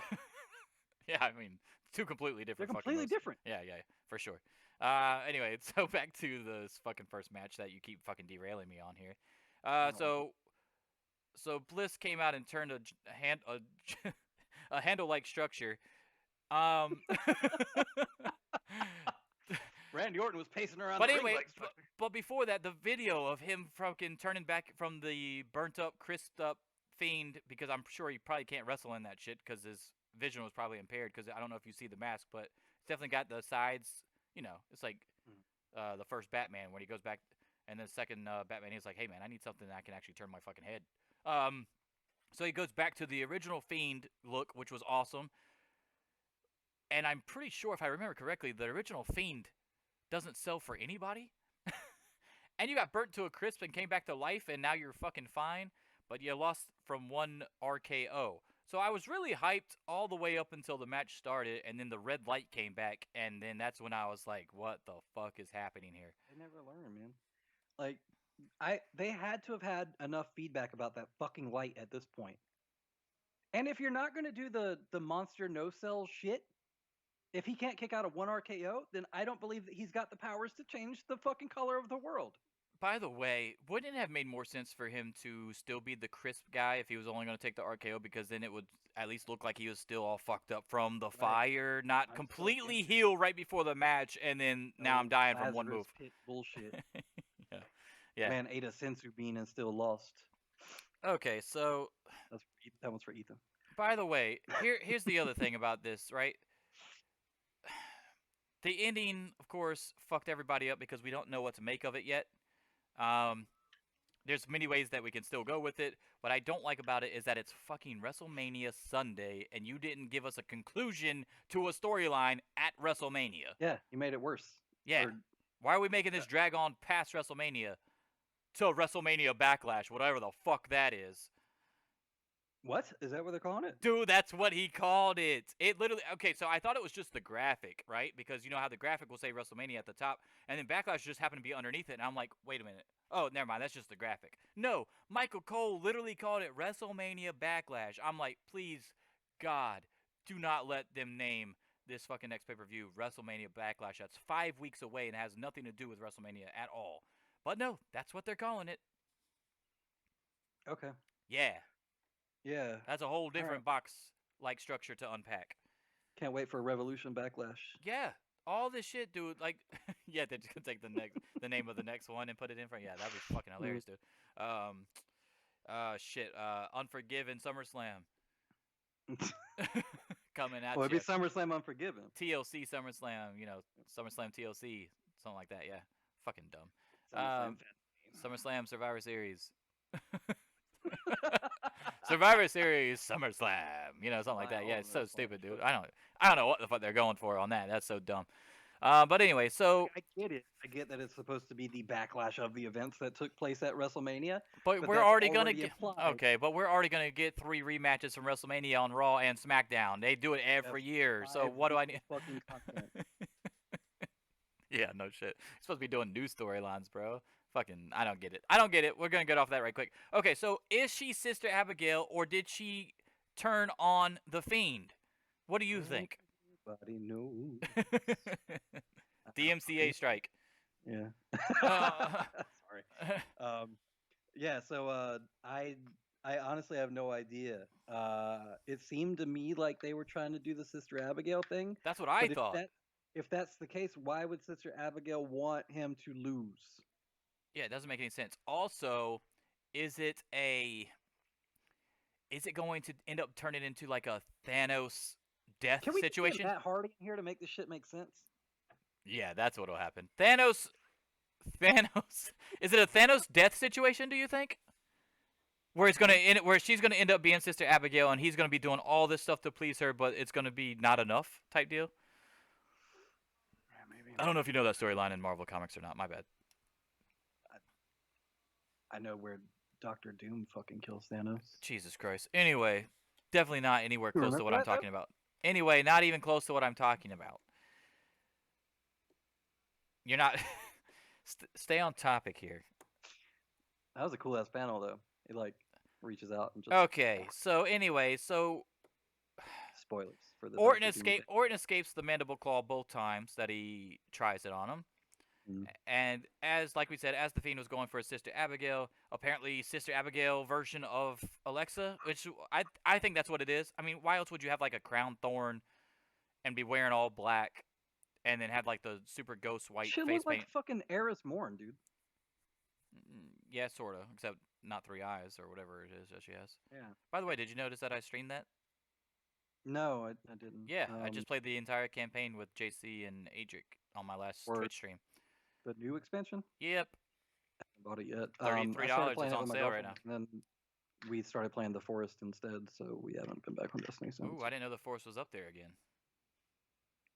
Up where? Oh, you're talking about a game, the Forest. They actually have a thing in Destiny 2 that's called the Haunted Forest or whatever, and you go through and try to do as many levels as possible. Yeah, you just fucked me up right there. Okay, I got hyped because I actually like the Forest, but whatever. Anyway, back to the fucking show here. Ethan knows what I'm talking about. All right. Ethan doesn't know shit. He knows the Forest. He literally came into the chat and put ... He doesn't know anything. All right. Is he in the chat? Cool. Yeah, he's watching. Well, good, because I referenced the Senzu bean earlier. Yeah, so he said I bet. He said I bet after you said that. Anyway, thank you for joining us anyway, Ethan. I do appreciate it. He's not going to know what's going on now because we're definitely not making it any easier. But anyway, as the Fiend was going for Sister Abigail, the light went out, and Bliss came out of the box with black goo running down her face. Apparently she has black blood or something, and the thorns cut her face. I don't fucking know what's happening here. Distracting Wyatt, of course, and allowing Orton to hit the RKO to win the match. 1 RKO, by the way. 1 fucking RKO. Well, look, when you're distracted, they hit harder. The man got hit with all kinds of mallets and shit. Yeah. Seth, don't do it! Stop. If only he knew that. All he needed to do was RKO once. Oh, the damn towel, man. Okay. This isn't you, Seth! I don't know what the fuck's going on with that. She either turned on the Fiend completely and has control back over the It Fiend. doesn't make any sense. It doesn't make any sense because she's dressed the way that she was dressed and had the shit coming down her face. But it's still a plausible way to go because it's WWE. Also, she could be Sister Abigail. She could have harnessed the powers of Sister Abigail. Maybe she wasn't Sister Abigail this whole time, but maybe now she is or has Sister Abigail within her, just like Bray Wyatt got the Fiend within him. Does that make sense? None of this shit makes sense. Like, well, I know what you're that's- saying, yeah, but yeah. no, it doesn't make sense. I feel like she's going to be Sister Abigail, is what I'm leaning towards. But what's Is the it a point? coincidence that she was going for literally the move Sister Abigail when she showed up? No. And also, Come on, don't be that guy. Yes. I said no. It's not a coincidence. Oh, okay. Oh, my bad. My bad. You're agreeing with me. So you're a good guy again. Thumbs up. Oh, thanks. I'm glad that's the fucking criteria here. Yes, it is. Agree with me. You get commended. I don't, long term, I don't see what they do to get her out of this. She obviously can't play this character forever. And how do you have her come back as normal? Hey, man, that's a new action figure. What are you talking about? Yeah, that's true. I might even get that one. I'm not going to. That's a joke. I don't know what they're doing, man. Sister Abigail makes sense, but it doesn't make sense because why would she want the Fiend to lose? That part doesn't make any sense. Speaking of new action figures, wrestling related as well, I got me a Keith Lee and a Bianca Belair action figure. Hey, Keith Lee wasn't on WrestleMania. This is a WrestleMania show. No, but Jackson Riker was. Yeah, I know. Yeah. What the fuck? Figure that one out. Keith Lee, man. God damn. He could have been doing something tonight too. Keith Lee could have been the tag team champions with AJ Styles. Keith Lee could have been in that goddamn triple threat Intercontinental title match. I think he's on Raw though, isn't he? Who gives a shit? Okay. Okay. Like, it's not like Okay. he's consistent in any way. I'm pretty sure they sent him back to NXT. He Did can he come just back say, out I don't know wherever he what, wants. He said, I don't know what the hell y'all are talking about. Is that what he said? Bro, Oh. we're talking about wrestling. I don't watch it anyway, so no clue what the hell y'all are talking about. Talking about LOL. wrestling. We're talking about wrestling. WrestleMania Night 2 was tonight, Night 1 was Saturday night. So we're talking about what happened and our thoughts on it. I'm trying to get other people's thoughts on it as well. Velly Nash definitely doesn't know what the hell I'm talking about. But anyway, It's, very niche hobby. yeah, we're talking about wrestlers getting possessed and stuff. Correct. That is accurate. Just typical sports. Well, one was already possessed, technically. And the other one, I think, just got possessed. Legitimate sports stuff here we're talking about. Legitimate sports stuff, bro. Happens all the Just time. breaking it down like everybody just breaks down other TV shows. I mean, there's Game of Thrones podcasts and shit out there. Don't question my life choices. I know about that man. Or I was probably supposed to say that. I know about that man that says yes. Was he in WrestleMania? Yes, he was in the. He was in the main event of tonight, and he lost. But we'll get to that in a minute. Next up, we have Nia. Oh, what was your thoughts, by the way? Let's go ahead. What do you think she is? Do you think she's Sister Abigail? I mean, this is just typical sports-based competition. So Yeah, I don't really know. Okay. Bro, I don't know. I don't care. They can tell the story however the fuck they want to tell at this point. I'll just watch. I'm not trying to guess because I don't think they know. The craziest part about it is that nobody cares, but it all looks cool as shit. It looks cool. It yeah, looks cool except for the red light. Yeah, except for the red light. Yeah, the red light's stupid as shit. But which I don't know why that got brought back anyway. That was weird. And then you raise the lights up at the end. Is that significant in any way? When he was staring at Alexa Bliss after the match was over, the red light was gone. He lost his power to control. Did he basic lose his electricity. powers to her? I don't Was it really know. Bo Dallas underneath the mask? Now that would be a fucking twist. And it's not I'd really watch the that. Fiend. It's not really. That's not the real Fiend. And then we That have would Fiend explain versus losing Fiend in at one RKO. SummerSlam. Fiend versus Fiend at SummerSlam. That would definitely explain losing in one RKO if it was Bo Dallas. Throwback to the Undertaker's. Yeah, that might work. What the hell is Bo Dallas? His legs did look skinnier. I don't know if it was the stripes or if he was working out. He did look smaller though, right? Like he's been working out or something. Well, he got his skin burned off. Yeah, that's true. That's true. It takes a while. All right, next up is Nia Jax and Shannon Basler defending the WWE Women's Tag Team Championship against the Tag Team Turmoil winners Natalia and Tomina Snuka. Tamina hit. I really realize how stupid some of this shit is until you start talking about it out loud. No, I always All do, right. but it's fucking All right, still go ahead. great. It's still great. So Basler made the tag but Natalia didn't notice later on in the match and put Jax in the sharpshooter instead. Then Basler locked in her submission, and Natalia, of course, passed out because you can't have them tap out when you're from the fucking Hart family dungeon. Can't pass out if you're a Hart. I mean, you can't tap out if you're a Hart. Meaning Jax and Basler retained the titles, which I don't necessarily have a huge problem with, but I also would have liked to see Tomina get a WrestleMania moment of some sort because, she's up there in age. And she did have, I think she had a botch too in that match. And Natalia, of course, has been around forever. And it would have been cool to see, two chicks that are second, third generation stars or whatever. Get the titles. But, I mean, it's not that big of a deal. It's almost kind of like what the main event was for me. I didn't really care one way or the other who won. Yeah. The problem now is that you've had this tag gauntlet match where you've put in pretty much every tag team you have in this division. Well, yeah. You've determined who's the best of them, and then you have them lose to the current champion. So what do you do with that division from here? Yeah. I agree. Break all the tag teams up and try again. Oh yeah, just reshuffle it, bro. That's what they do. Please just put the Iconics back together and have them win. Sami Zayn then took on Kevin Owens with Logan Paul at ringside. Which I didn't have a problem with it though, because I mean he didn't really do anything, so I didn't care. I had a problem with it at the end. When he shoved Sami? Did you? Yeah. I thought Kevin Owens should have helped Sami before Sami walked out, and then they did the whole Austin bullshit thing. I think he should have stepped in, pop-up powerbomb fucking Logan Paul, because that's way more devastating than a stunner, and then him and Zayn, get back together. He was looking out for him the whole time, and that's why he had to beat the shit out of him and whatever. They could have done that. What I didn't like about it was that you can't have random fucking YouTubers come in and punk wrestlers and still be able to sell wrestling as credible. Like, Sami Zayn's a fucking former Intercontinental Champion, and you're going to have some dude from YouTube come in and shove him down, and he gets scared and rolls out of the ring? What the fuck is that? He's also a boxer, you didn't know? No, he's not. He boxes, but he ain't a boxer. Oh, shit. Anyway, so like, the I'm other not thing... a fucking race car driver just because I drive to Walgreens. He's actually had boxing matches, though. I've actually had fucking races. Oh, okay. Well, congratulations for you. I have, too. Mario Kart. Yeah, exactly. We're both. I've got the Mario Kart Live, baby. That's the real deal. Anyway, fucking. Oh yeah, that thing is cool. It is. I've got both of them. Come over and play, dude. I'll stream that shit. That shit is fucking hilarious when the Bulldogs are right up on the camera. Anyways, Mississippi. Play that there Mario Kart. Yeah, come down to Mississippi.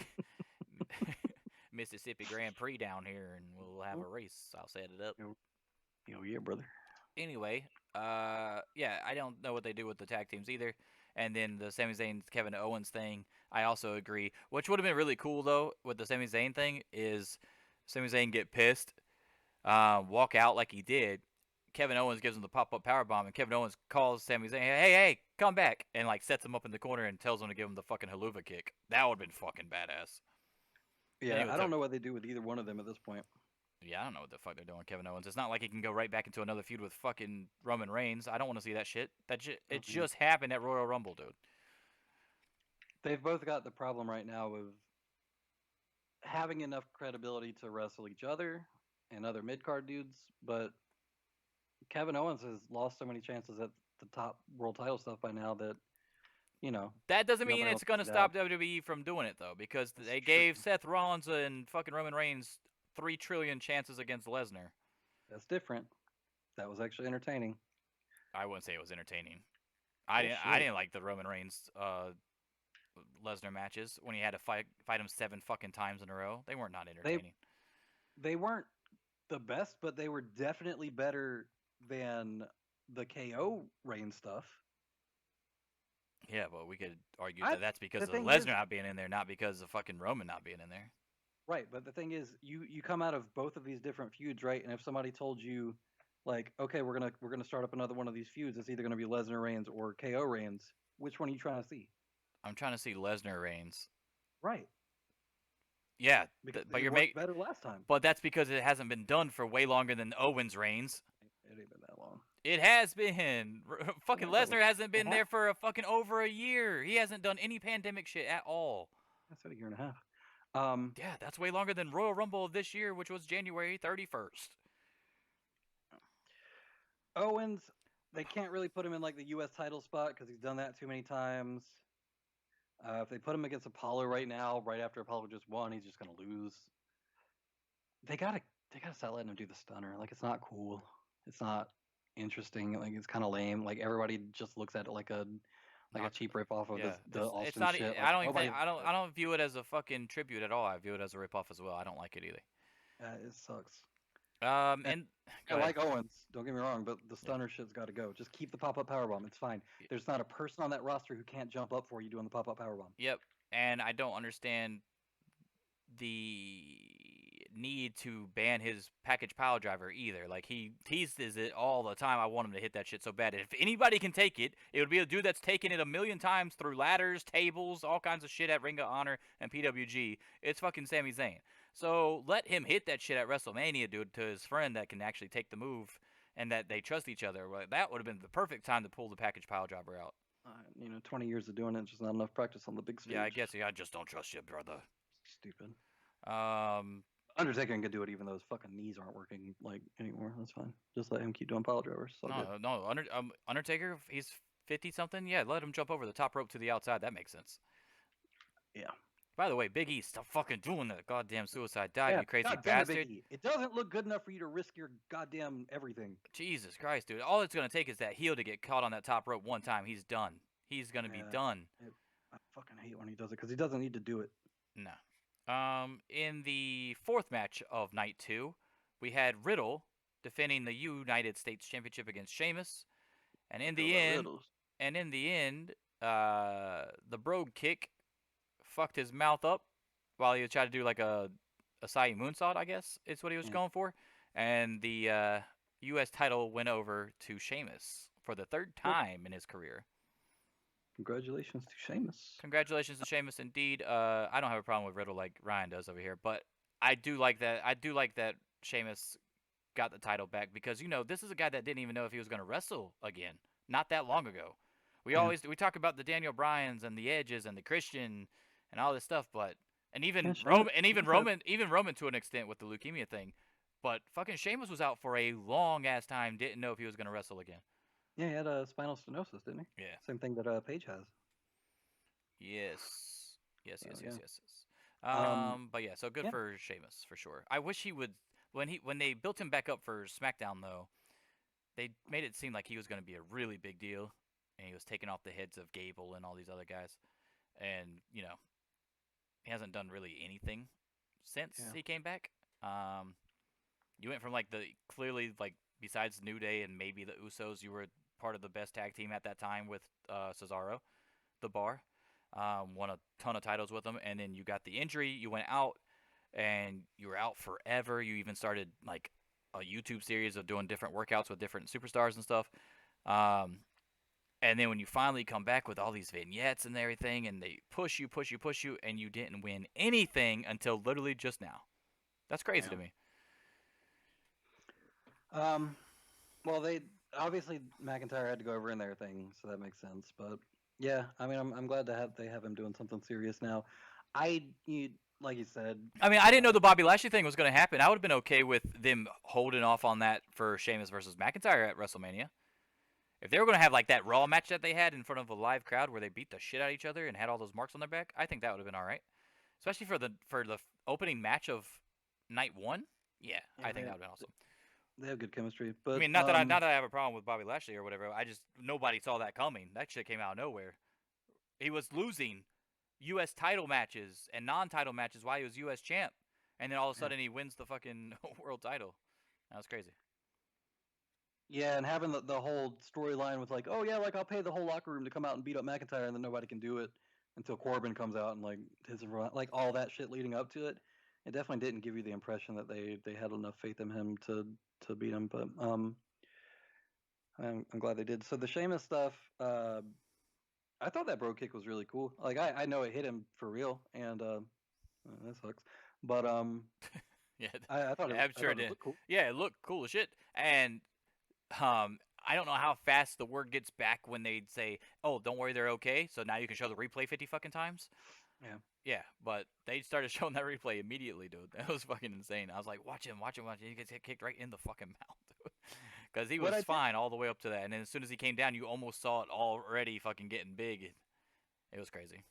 what I didn't like was and again, this is not me just nitpicking because I'm not a big fan of Riddle, but like at the end of the match when he's like cowering in the fucking ropes and like looking like he's about to cry because he's so mad and shit, like that doesn't make anybody look good. I don't know why people do it.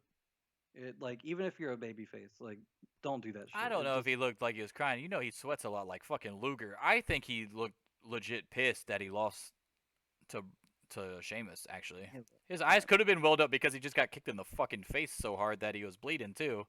I that's mean, true. my eyes would have been watering for sure. The funny thing is Sheamus still slapped his leg on that, and I'm like, bro, you didn't need to do that. So many leg slaps in night 2. Did they take all the signs down from night Yeah, no 1? second on signs, bro. Dude, Because Shayna KO Baszler, did that. KO, yes, they all were hitting leg slaps. Like, did they take the rule away?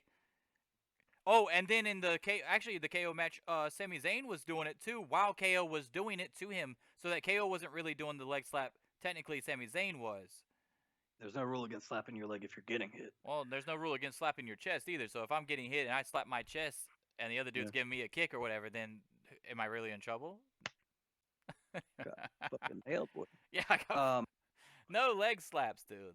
And then everybody literally on night 2 was doing. I was watching, dude. Everybody was doing leg slaps night 2. yeah. It was weird. I was like, what Uh, happened to the rule? what are the rules? Oh shit, yes. It's all it's always sunny here on the MonsterCast. Okay, next up we've got Big E defending the WWE Intercontinental Championship against Apollo Crews in the first ever and hopefully last ever Nigerian drum fight that literally used no drums at all, and it was just a Well, no DQ match. there was a gong at ringside, bro. It's the same Yeah, thing. and didn't even get used, and he dropped it, and I thought he might have sliced his fucking hand. I was like, that was dangerous as shit. Don't fucking pick that up, dude. And then you gotta drop it. Like, nah, fuck that. You're not gonna have some kind of freak accident on me, man. I Yeah, guess it wouldn't have mattered for him anyway since he was losing the title. Um, I mean, it would have mattered if you got injured, but yeah, depending on how much the injury was. Like, you know what I'm saying? Like, yeah. you're not gonna really need me for SmackDown. I'm not the champ. Cruz went for a frog splash, but Big E moved, sending Cruz through the table, which was a cool spot, I guess. Then Big E hit the big inning on Cruz, which everybody thought that was it, until Daba fucking Kato, who apparently everybody that works at WWE forgot his name, even though he has a WWE Supercard card on their mobile Who app. is this? Who's that? Who is Showed up this on man? Raw Underground for like fucking 5 straight weeks before they canceled that dumb shit. Came through the crowd and hit Big E in like a soldier attire. Oh, So I guess he's gonna be hold on. like AJ Styles and Omos. Hey, I said it. Not even just he was on Raw Underground. He had a fucking match on Real Raw with Braun Strowman. Yeah. So anyway, he comes through But the yeah, we crowd don't and know who he hit is. he Was he hit Biggie with a choke slam, and then Cruz pinned Biggie. So I guess choke slam is going to be his move to win the IC title. So happy for Cruz, of course. Kind of happy for Kato too, because I mean at least he's doing something now, right? So that's good. Weird that you couldn't just save this for SmackDown when you know you're going to have 3 fucking rematches of WrestleMania anyway. Why couldn't Big E have his WrestleMania moment and then on SmackDown you could have the rematch because you always have rematches, and then have this angle take place on SmackDown.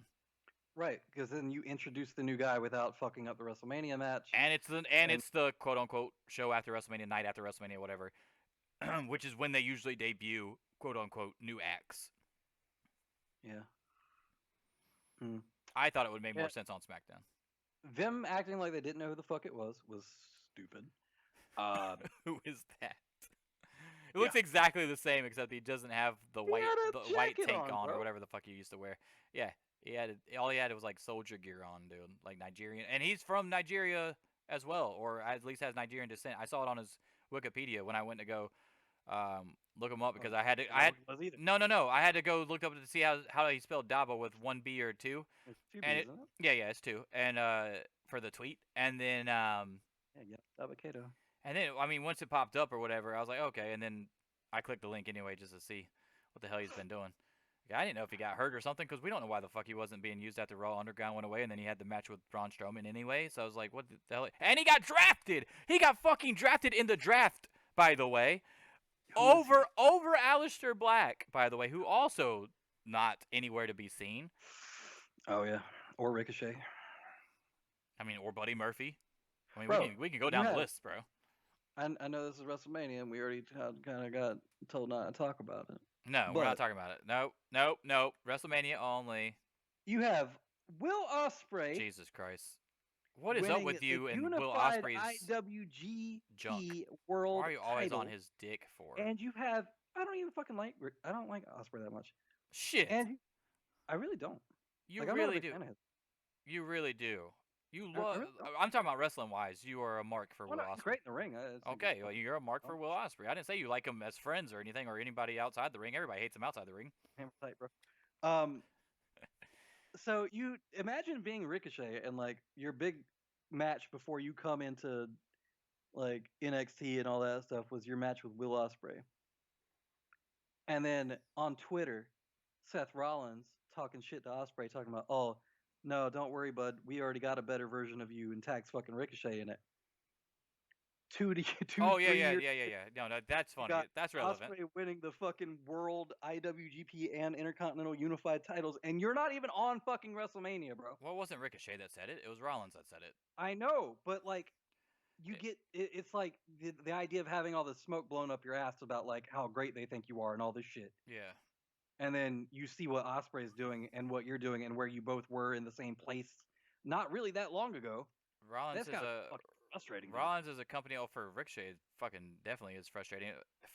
Rollins doesn't necessarily think that Ricochet should have been at the top. He was just saying that we already have a version of you here.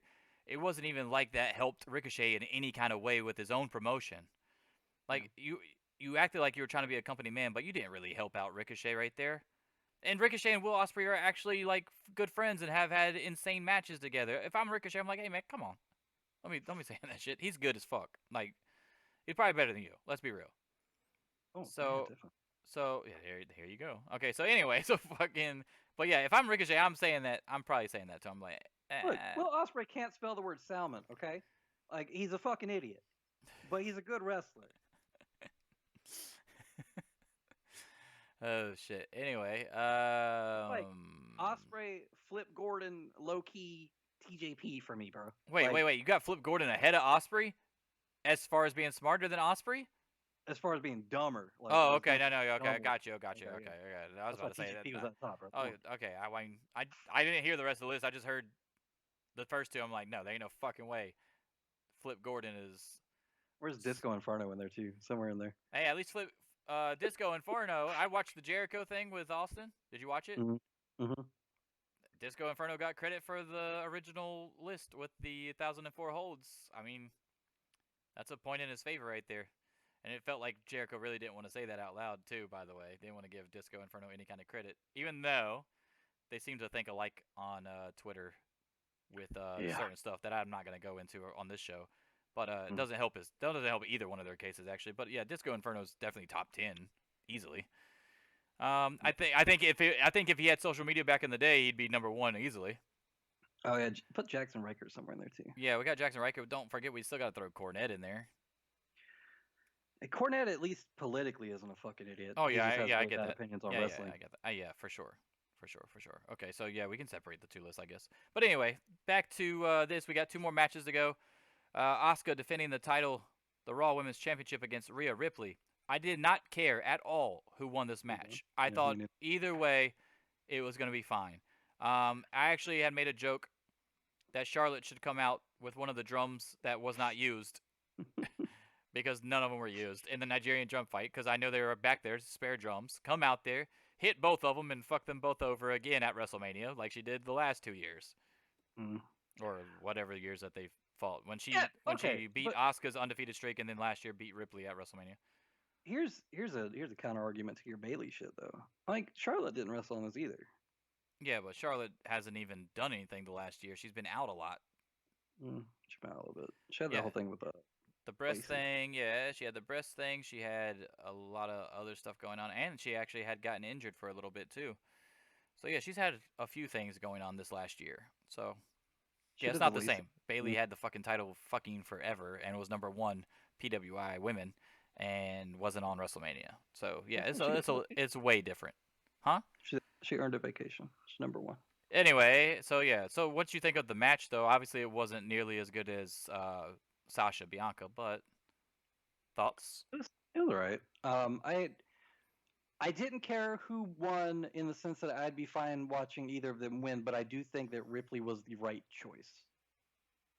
She needed it more than Asuka did for sure. See, depending because of the way that they went and nothing happened after the match, I agree. But if they would have went with Asuka winning and then Becky coming Becky out, coming out. oh, Yep. that would have been fucking perfect because she dropped the title to Asuka when she left, but didn't actually lose it. So that would have been like a full circle moment and really cool storyline. But since that did not happen, then I agree with you. Rhea Ripley definitely should have probably picked up the win here. It's not like they've been doing a lot of shit with Asuka in her run anyway. She And was they could fucking always, if tag that's team the with story they Charlotte want to for tell, two when months. Becky wants to come back, then they still have time to do that. Asuka can go on her Yeah, little fucking run and then take it back off of Ripley. It's not a big deal. yeah, I agree. Because she's already lost the title within that time frame anyway to Sasha, I believe it was, when Sasha and Bailey had their little thing going against Asuka. So yeah, Yeah. I totally agree with that. I like that Rhea Ripley got her moment. I still wish Asuka will get her fucking WrestleMania moment sometime. Hopefully Mm. soon. Hopefully next year, because Asuka's way older than Rhea Ripley. Um, It's still the funniest fucking thing on earth to me that Carmella has won over Asuka. All right. at the time that it happened, yes, but Carmella's gotten a lot better too, man. You don't Okay. think so? Okay. You don't think Carmella has gotten better in the ring since when she beat Asuka? I think Lana's gotten better too, but I don't think it means either one of them should beat fucking Asuka. No, I didn't say that. Okay, calm down, guy. That's not what I'm saying. Mm.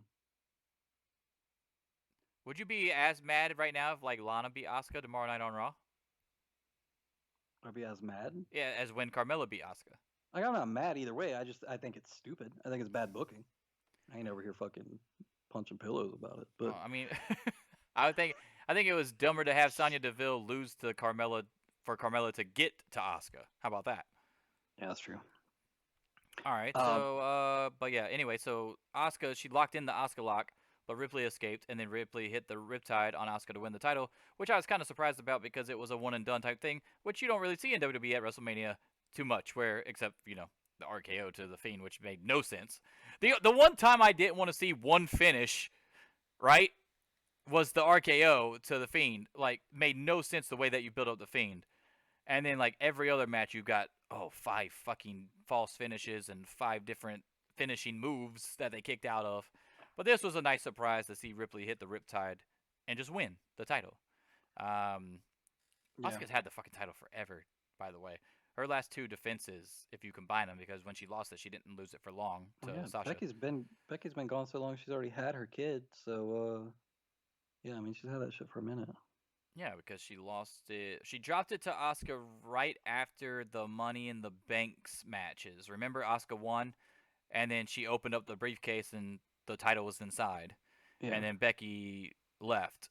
And then she had it forever until she lost it to Sasha when they were doing the two belt things with her and Bailey when they had the women's tag titles, and Bailey was SmackDown champion. And then she Yeah. got it like less than a month later when she had to fight both of them in the same pay per view. Um, and then Bailey and Sasha did their split shortly after that, and she's had it ever since until she lost it to Rhea Ripley tonight. Yeah. So yeah, she's been on a tear as well. But yeah, I'm happy for Rhea Ripley. I'd rather have 1-2 since Becky didn't come out, so that made sense. What happens with Rhea now? Does she go against Charlotte? It depends on when Charlotte's gonna be back. I don't know.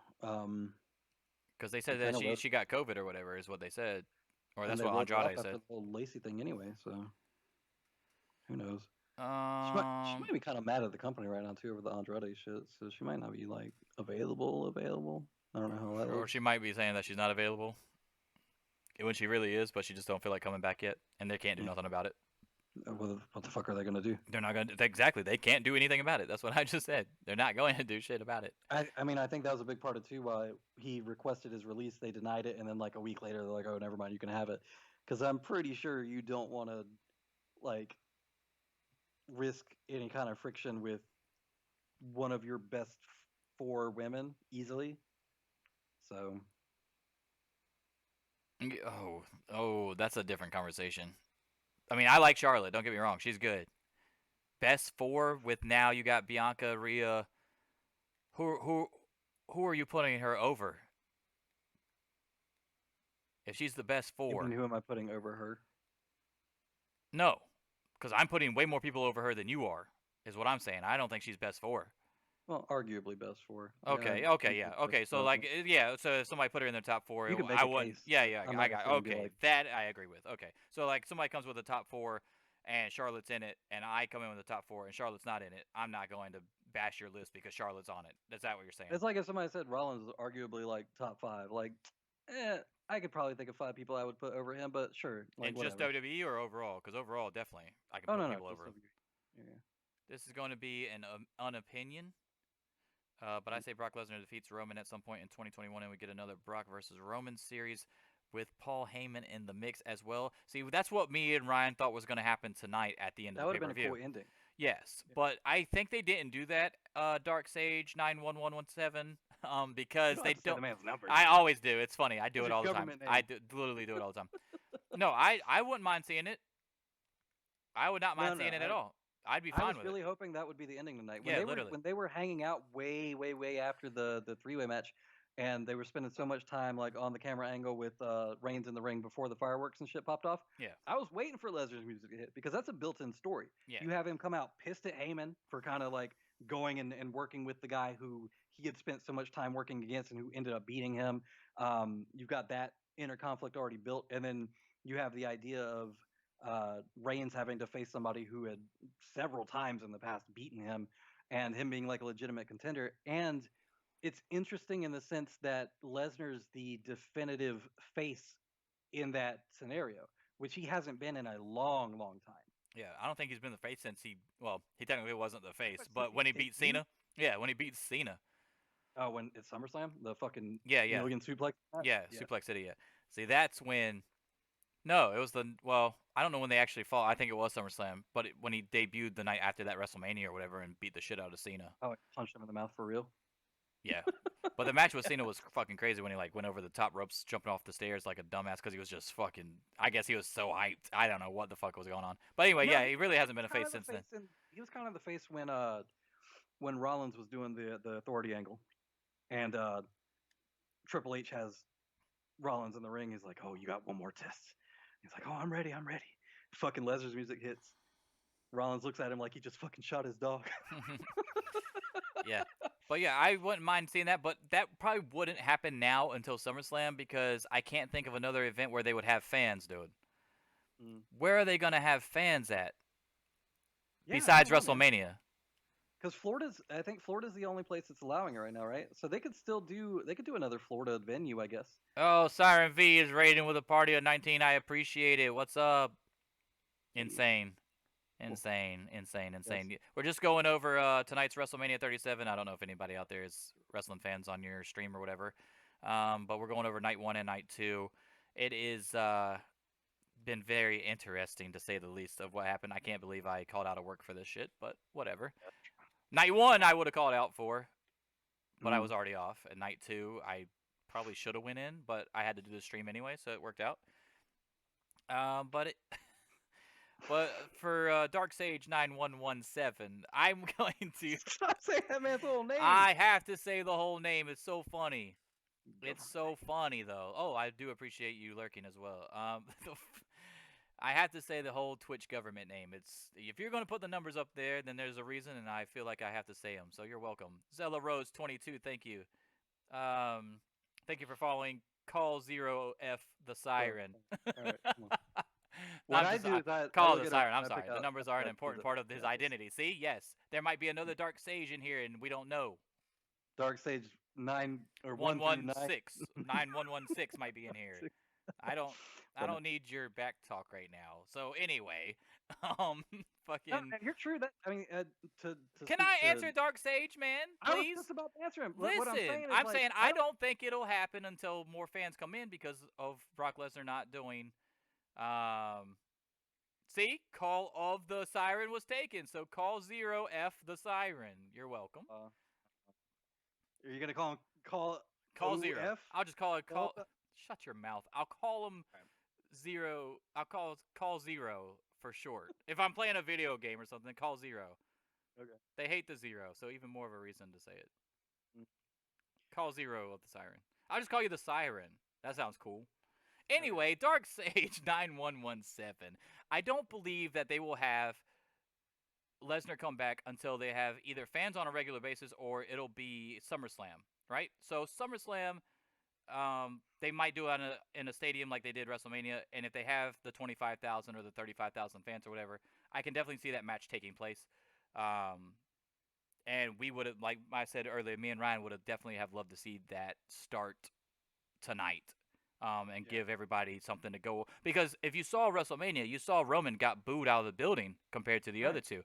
So, like, if you want to send them home happy at the end of WrestleMania after 2 nights of this shit, then if you have Lesnar's music hit, I'm telling you, the pop would have been insane. Even Brock Lesnar guy was there in the audience tonight. So, I feel like maybe he even thought that Lesnar might show up tonight. I feel like, I mean, you preface that by saying you think it's an unpopular opinion, but I think if you posit that scenario to most people, I think they'd be open to it. Yeah, because like Ryan said earlier in the show, when you pinned Edge and Daniel Bryan at the exact same time, who are you going against next that is supposed to make me believe that they're going to take out Lesnar? No one. There's no one there. Dabba-Kato's on Raw. And shut your mouth. Oh, no, he's not. No, you're right. No, you're right. He's on SmackDown. No. Yeah, you're right. He's on SmackDown. Yeah, fuck you anyway. Shut your mouth anyway. So listen. Dabba-Kato all day. So let's talk about the main event then of night 2. Roman Reigns, accompanied by Paul Heyman and Jey Uso, because apparently Roman needs all the help he can get, defended the WWE. Oh, by the way, I thought Jimmy Uso was gonna come in. Too. Yeah, I was for sure that after Jey had went to the back. Yeah, when the other guy ran out, I thought it was Jimmy first. I was like, oh, here we go. Yep, did too. Anyway, he defended the Universal or Blue Universal Championship against Daniel Bryan and Edge tonight. I liked how they just went ahead and said, fuck the rules right out the gate because there are no rules. And Jey Uso did his thing and thrown him into the stairs and everything. I thought that was good. Like, why wait? Why are we waiting to break the rules when there are no rules in a triple threat match? I'm surprised they don't do that more often. It makes sense, but I didn't like the booking overall. I thought it was too much. I thought it was a well-structured triple threat match compared to most of them where you just do a move to a guy and he's gone for 5 minutes. My problem with it is no. The interaction between the 3 of them was fine. Like I thought that was cool. My problem with it was the interference from the start. Like just don't have Jey come out and you can do that exact same start. Don't have Jey come out at the end, and instead, with the ending sequence of the match, have it be Edge hits the concerto on But here's the thing: you can't have that exact same start because Roman doesn't get disqualified for super kicking someone and throwing them into the steel chair. Jey Uso, in a regular situation, would cause Roman to get disqualified for super kicking someone when he's not even in the match. So I do feel like that doesn't matter. Like that would have to be the opening. I'm just saying he never needed to come out to begin with. You just don't have him out there. It didn't add anything to the match to me. I mean, yeah, but I mean, what else is he gonna do? Nothing. Just don't have him come out. What else is he gonna do, bro? He got to be on WrestleMania. He can come out at the end and fucking celebrate with him. I had a bigger problem with him not coming out with the fucking Andre the Memorial Giant Battle Royal trophy, man. Why are you not coming out there with that shit like you're Owen Hart with the 2 slammies? No, it's not too heavy. It's fucking fake as shit. It's so fake. It's the fakest trophy of all time. It's like a guts trophy. It's like the Undertaker guts trophy that he won in Saudi Arabia. Yeah. What the fuck, dude? Nickelodeon guts trophy. There's nothing real about that trophy. It's definitely not heavy. You act like it was fucking New Japan trophy or some shit. Yeah. No. I do wish that they made a bigger deal out of that, but I don't necessarily want to see him come out with it. That's fucking weird. I would have came out with it, dude. Okay, so maybe it's the mark in me or something, but maybe because if I feel like if I was in those shoes, dude, like nobody else used to come out with their slammies either, but Owen Hart had no problem doing it, being obnoxious as shit with his 2 slammy awards. Like that would be me. That would be me. Yeah, Jey Uso don't have nothing else. Jey Uso though, that's not his character. It doesn't work. it fucking works for me, dude. I would have laughed so hard. I'm like, yeah, that's exactly what I would have done. But That's you're not funny. supposed to laugh at You them. That's are, the man. point. It still made him look cool. Like they had so much shit coming out. He had the Universal title. Paul Heyman had the lay on, and then Uso sitting there like, you got the same fucking credibility as Heyman right now. By y'all just come out with 2 lays. Like, who gives a shit? If No, you would you know have what the it fuck, would have hey reminded me of man, is I'm fucking cool too. what it would have reminded me of is every time Kenny Omega says Machine Gun Carl Anderson 2012 G1 finalist. The Like, funny, yeah, they do that with everybody, not just Machine Gun. So don't start that shit. Do not start that nine shit on my fucking. show. Only thing he's got to mention is 9 years ago. They That's what do it would that. remind me of. They do that with literally everyone in New Japan. And Excalibur does the same shit in AEW, listing off accolades and shit all the time that No, have but when Kenny does it, you can tell he's PWG, doing former it like talk PWG shit. champion from Battle of Los Angeles, Yeah, fucking that 2000 adds and important historical context. whatever, dude.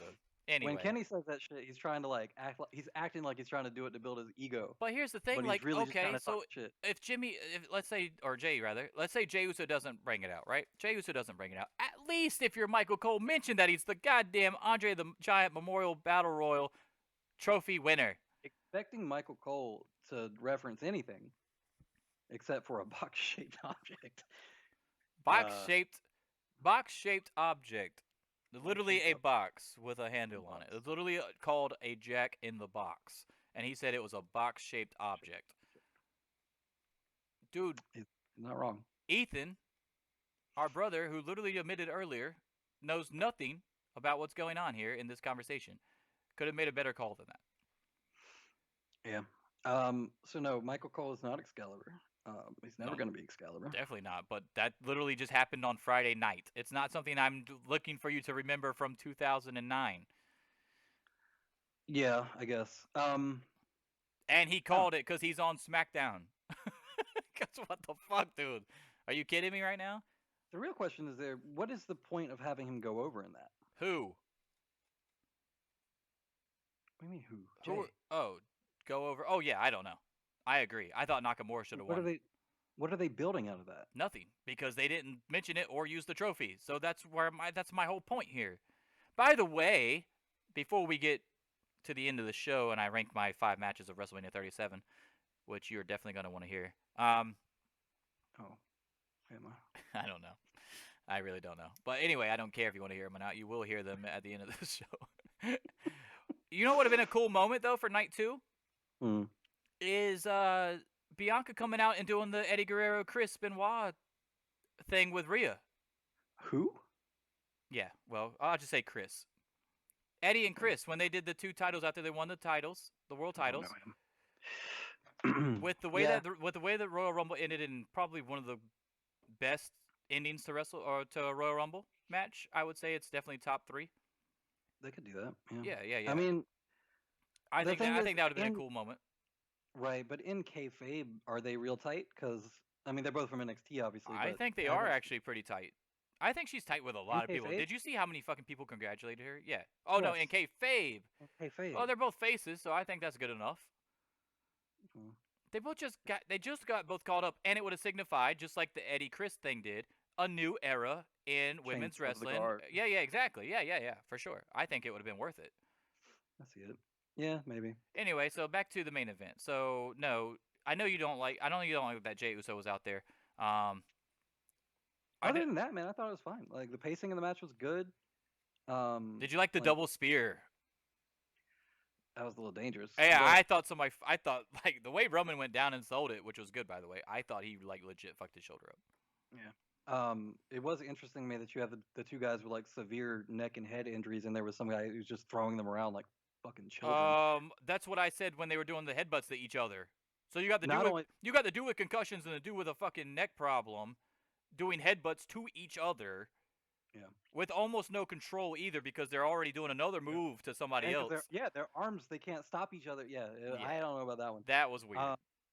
The power bomb through the table that Reigns did on Yes, Bryan too. because he The little landed I he was like, landed on the fuck, back. he He landed landed yeah. bad. Well, he landed on the back of the table and kind of slid off, and he didn't really go through the table, which means he landed on his fucking neck. By the way, Kevin Owens landed on his neck Yeah, pretty hard too. Kevin Owens don't really have a neck. I mean, he's probably Maybe that's why he didn't get hurt. fucking What else? So what did you think of the concerto spots? I mean, I knew they I were know. coming as soon as he put off chairs. Yeah, I yeah, was yeah. kind of like, all right, I knew why. I mean, I know why the single concerto is allowed, obviously, because yeah. the if you do It's the not even double team. close to him.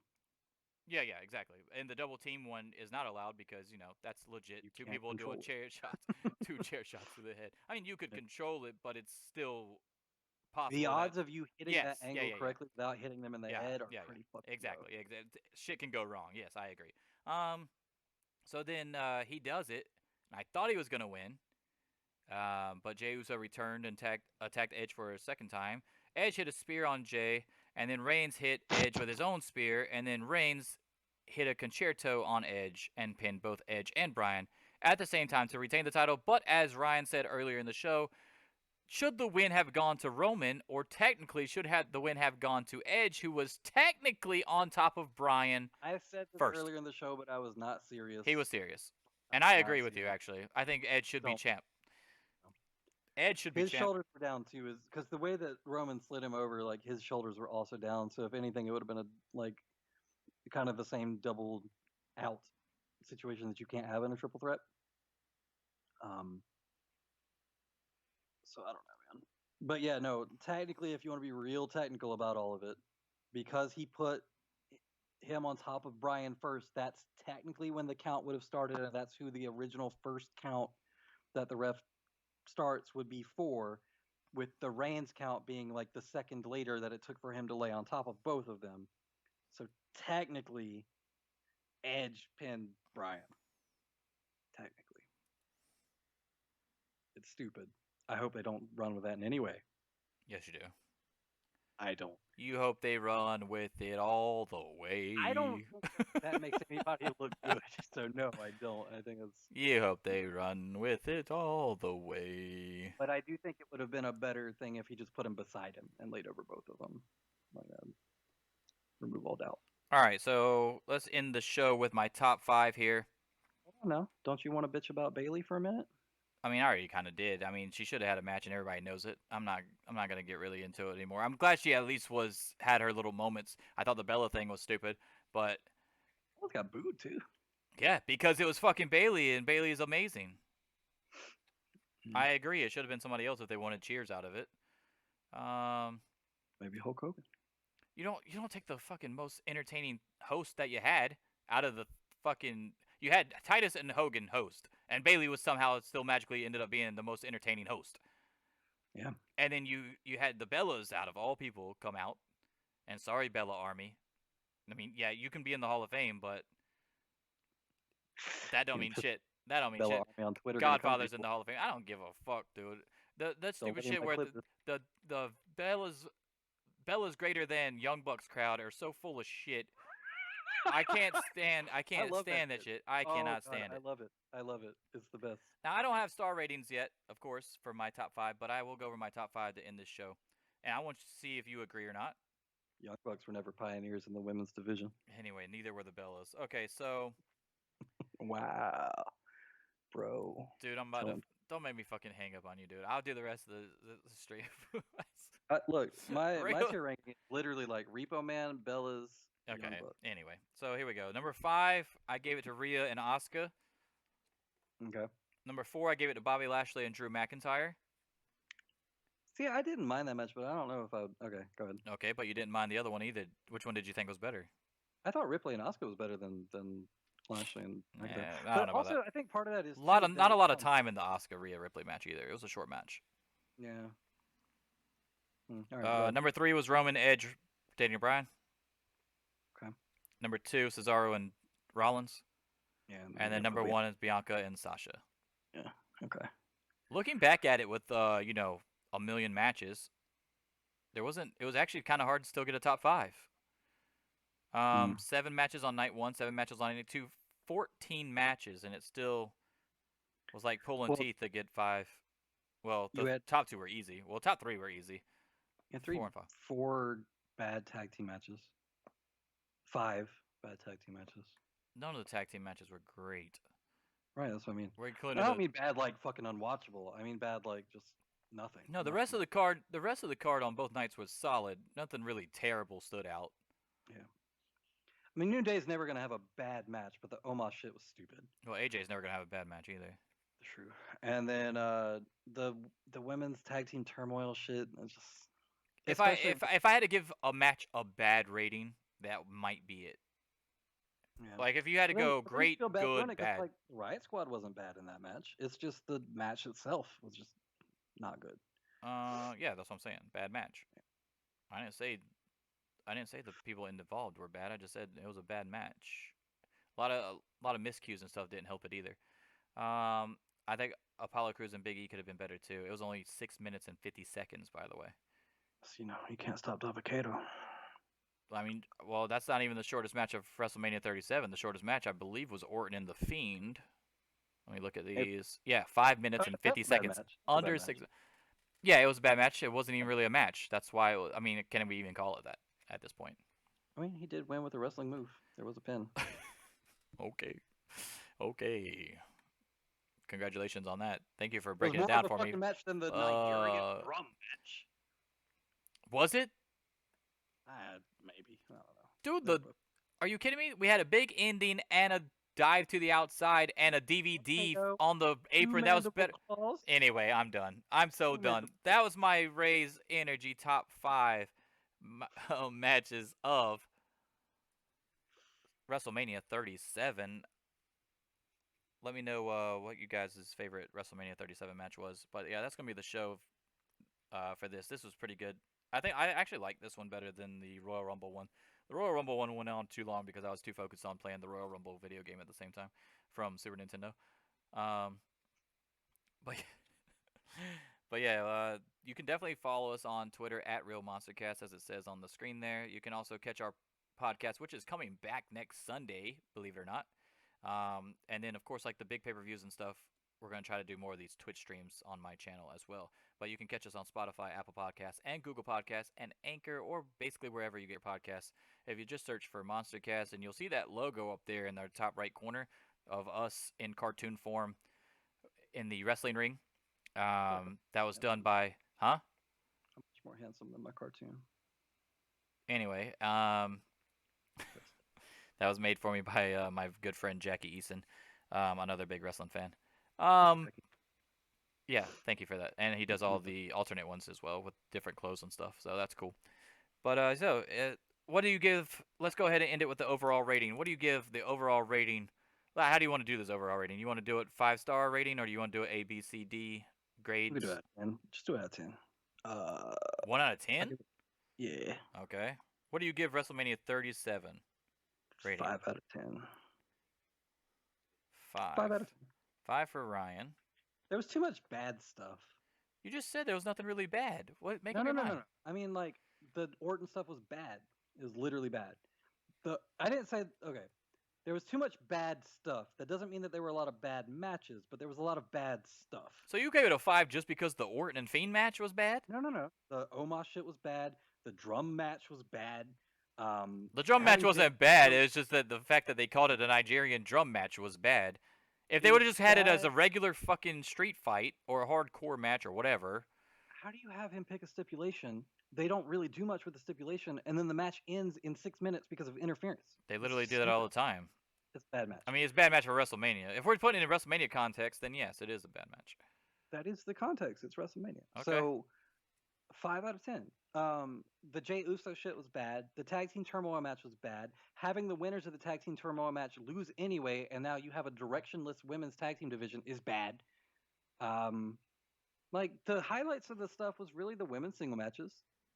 And Cesaro. And to some extent, the 3-way minus the bad parts of it. Like, that's it. It wasn't a great pay-per-view. So I like both. I like all 5 of my... I think my 5... matches that I use for the top 5 are good enough to give this better than a 5. There's a lot of WrestleManias out there that you can't fucking even create a top 5. I mean, listen, of all those matches, right? There's probably one that you'd actually go back and rewatch. I'd rewatch the Cesaro and Rollins match for sure. Okay, so 2. Yeah, 2. Okay. I mean, I wouldn't. You wouldn't go back and rewatch Cesaro and Rollins? I'd literally rewatch it just for the airplane spin. I would go watch that clip. I mean, I guess I could do that, yeah, but I mean, I have WWE Network, so it's not a big deal. I can go rewatch it. You got Peacock. I mean, if I was making so if I had like this marathon of matches, I'm going back to watch WrestleMania matches and stuff. Yeah, it would be on the list. How long is this marathon? It's pretty long. It's Yeah, longer, it'd have to be pretty about as fucking long as the old WrestleMania shows with the pre-show and the like the We 7-8 hour fucking shows. I'm so glad they broke those up in 2 nights. Anyway, but yeah, I'd go back and watch it. It wasn't even that long of a match. It's not like it's gonna take up that much of my time. Yeah. But yeah, I'm gonna give it a okay. So 10, 9, 8. Definitely not either of those. 7, maybe. I kind of want to give it a 6.5. You complain about me giving it a 5, and you're gonna give it a 6.5. Like that's so different. It is. Come on, man. It is different. 6.5 for me. 6.5 for me. 5 for you. Get off my nuts about it. It's better than yours. A 1.5 is a big deal on a 10-point scale, bro. Is it? Yeah, I almost went 7. Okay. Yeah, I mean, Almost went 7. it's a fucking. It's almost a 7, so it's practically an 8. That's Dude, fucking let's be real right quick. Compared to last year's WrestleMania, this motherfucker was like a 9. I thought, Last year's WrestleMania is not better than this year's WrestleMania. but I would rather watch Lesnar McIntyre again. No. Fuck no. Fuck no. You didn't like you don't like Claymores, bro? No, shut up, dude. There is no fucking way in hell that I'm not watching Bianca and Sasha and Cesaro and Rollins over the 2 cinematic matches. Sorry. Oh, I would watch the cinematic match again. Nope. Because I know that's the top 2 matches of last year. I'm not watching the 2 cinematic matches over Bianca and Sasha and Cesaro and Rollins with fans. Not happening. Sorry. Not happening. You know what? This pay-per-view needs John Cena. John Cena needs to come back. Oh, John Cena should come back and fucking challenge Reigns, bro. John Cena was on WrestleMania. Bailey mentioned him. Okay, that doesn't count. But you know what? Like they're asking, like, oh, who's gonna come and challenge Reigns now? John Cena? I'm not feeling it. The Rock? John Cena looks weird right now. Does look weird. The Rock? No.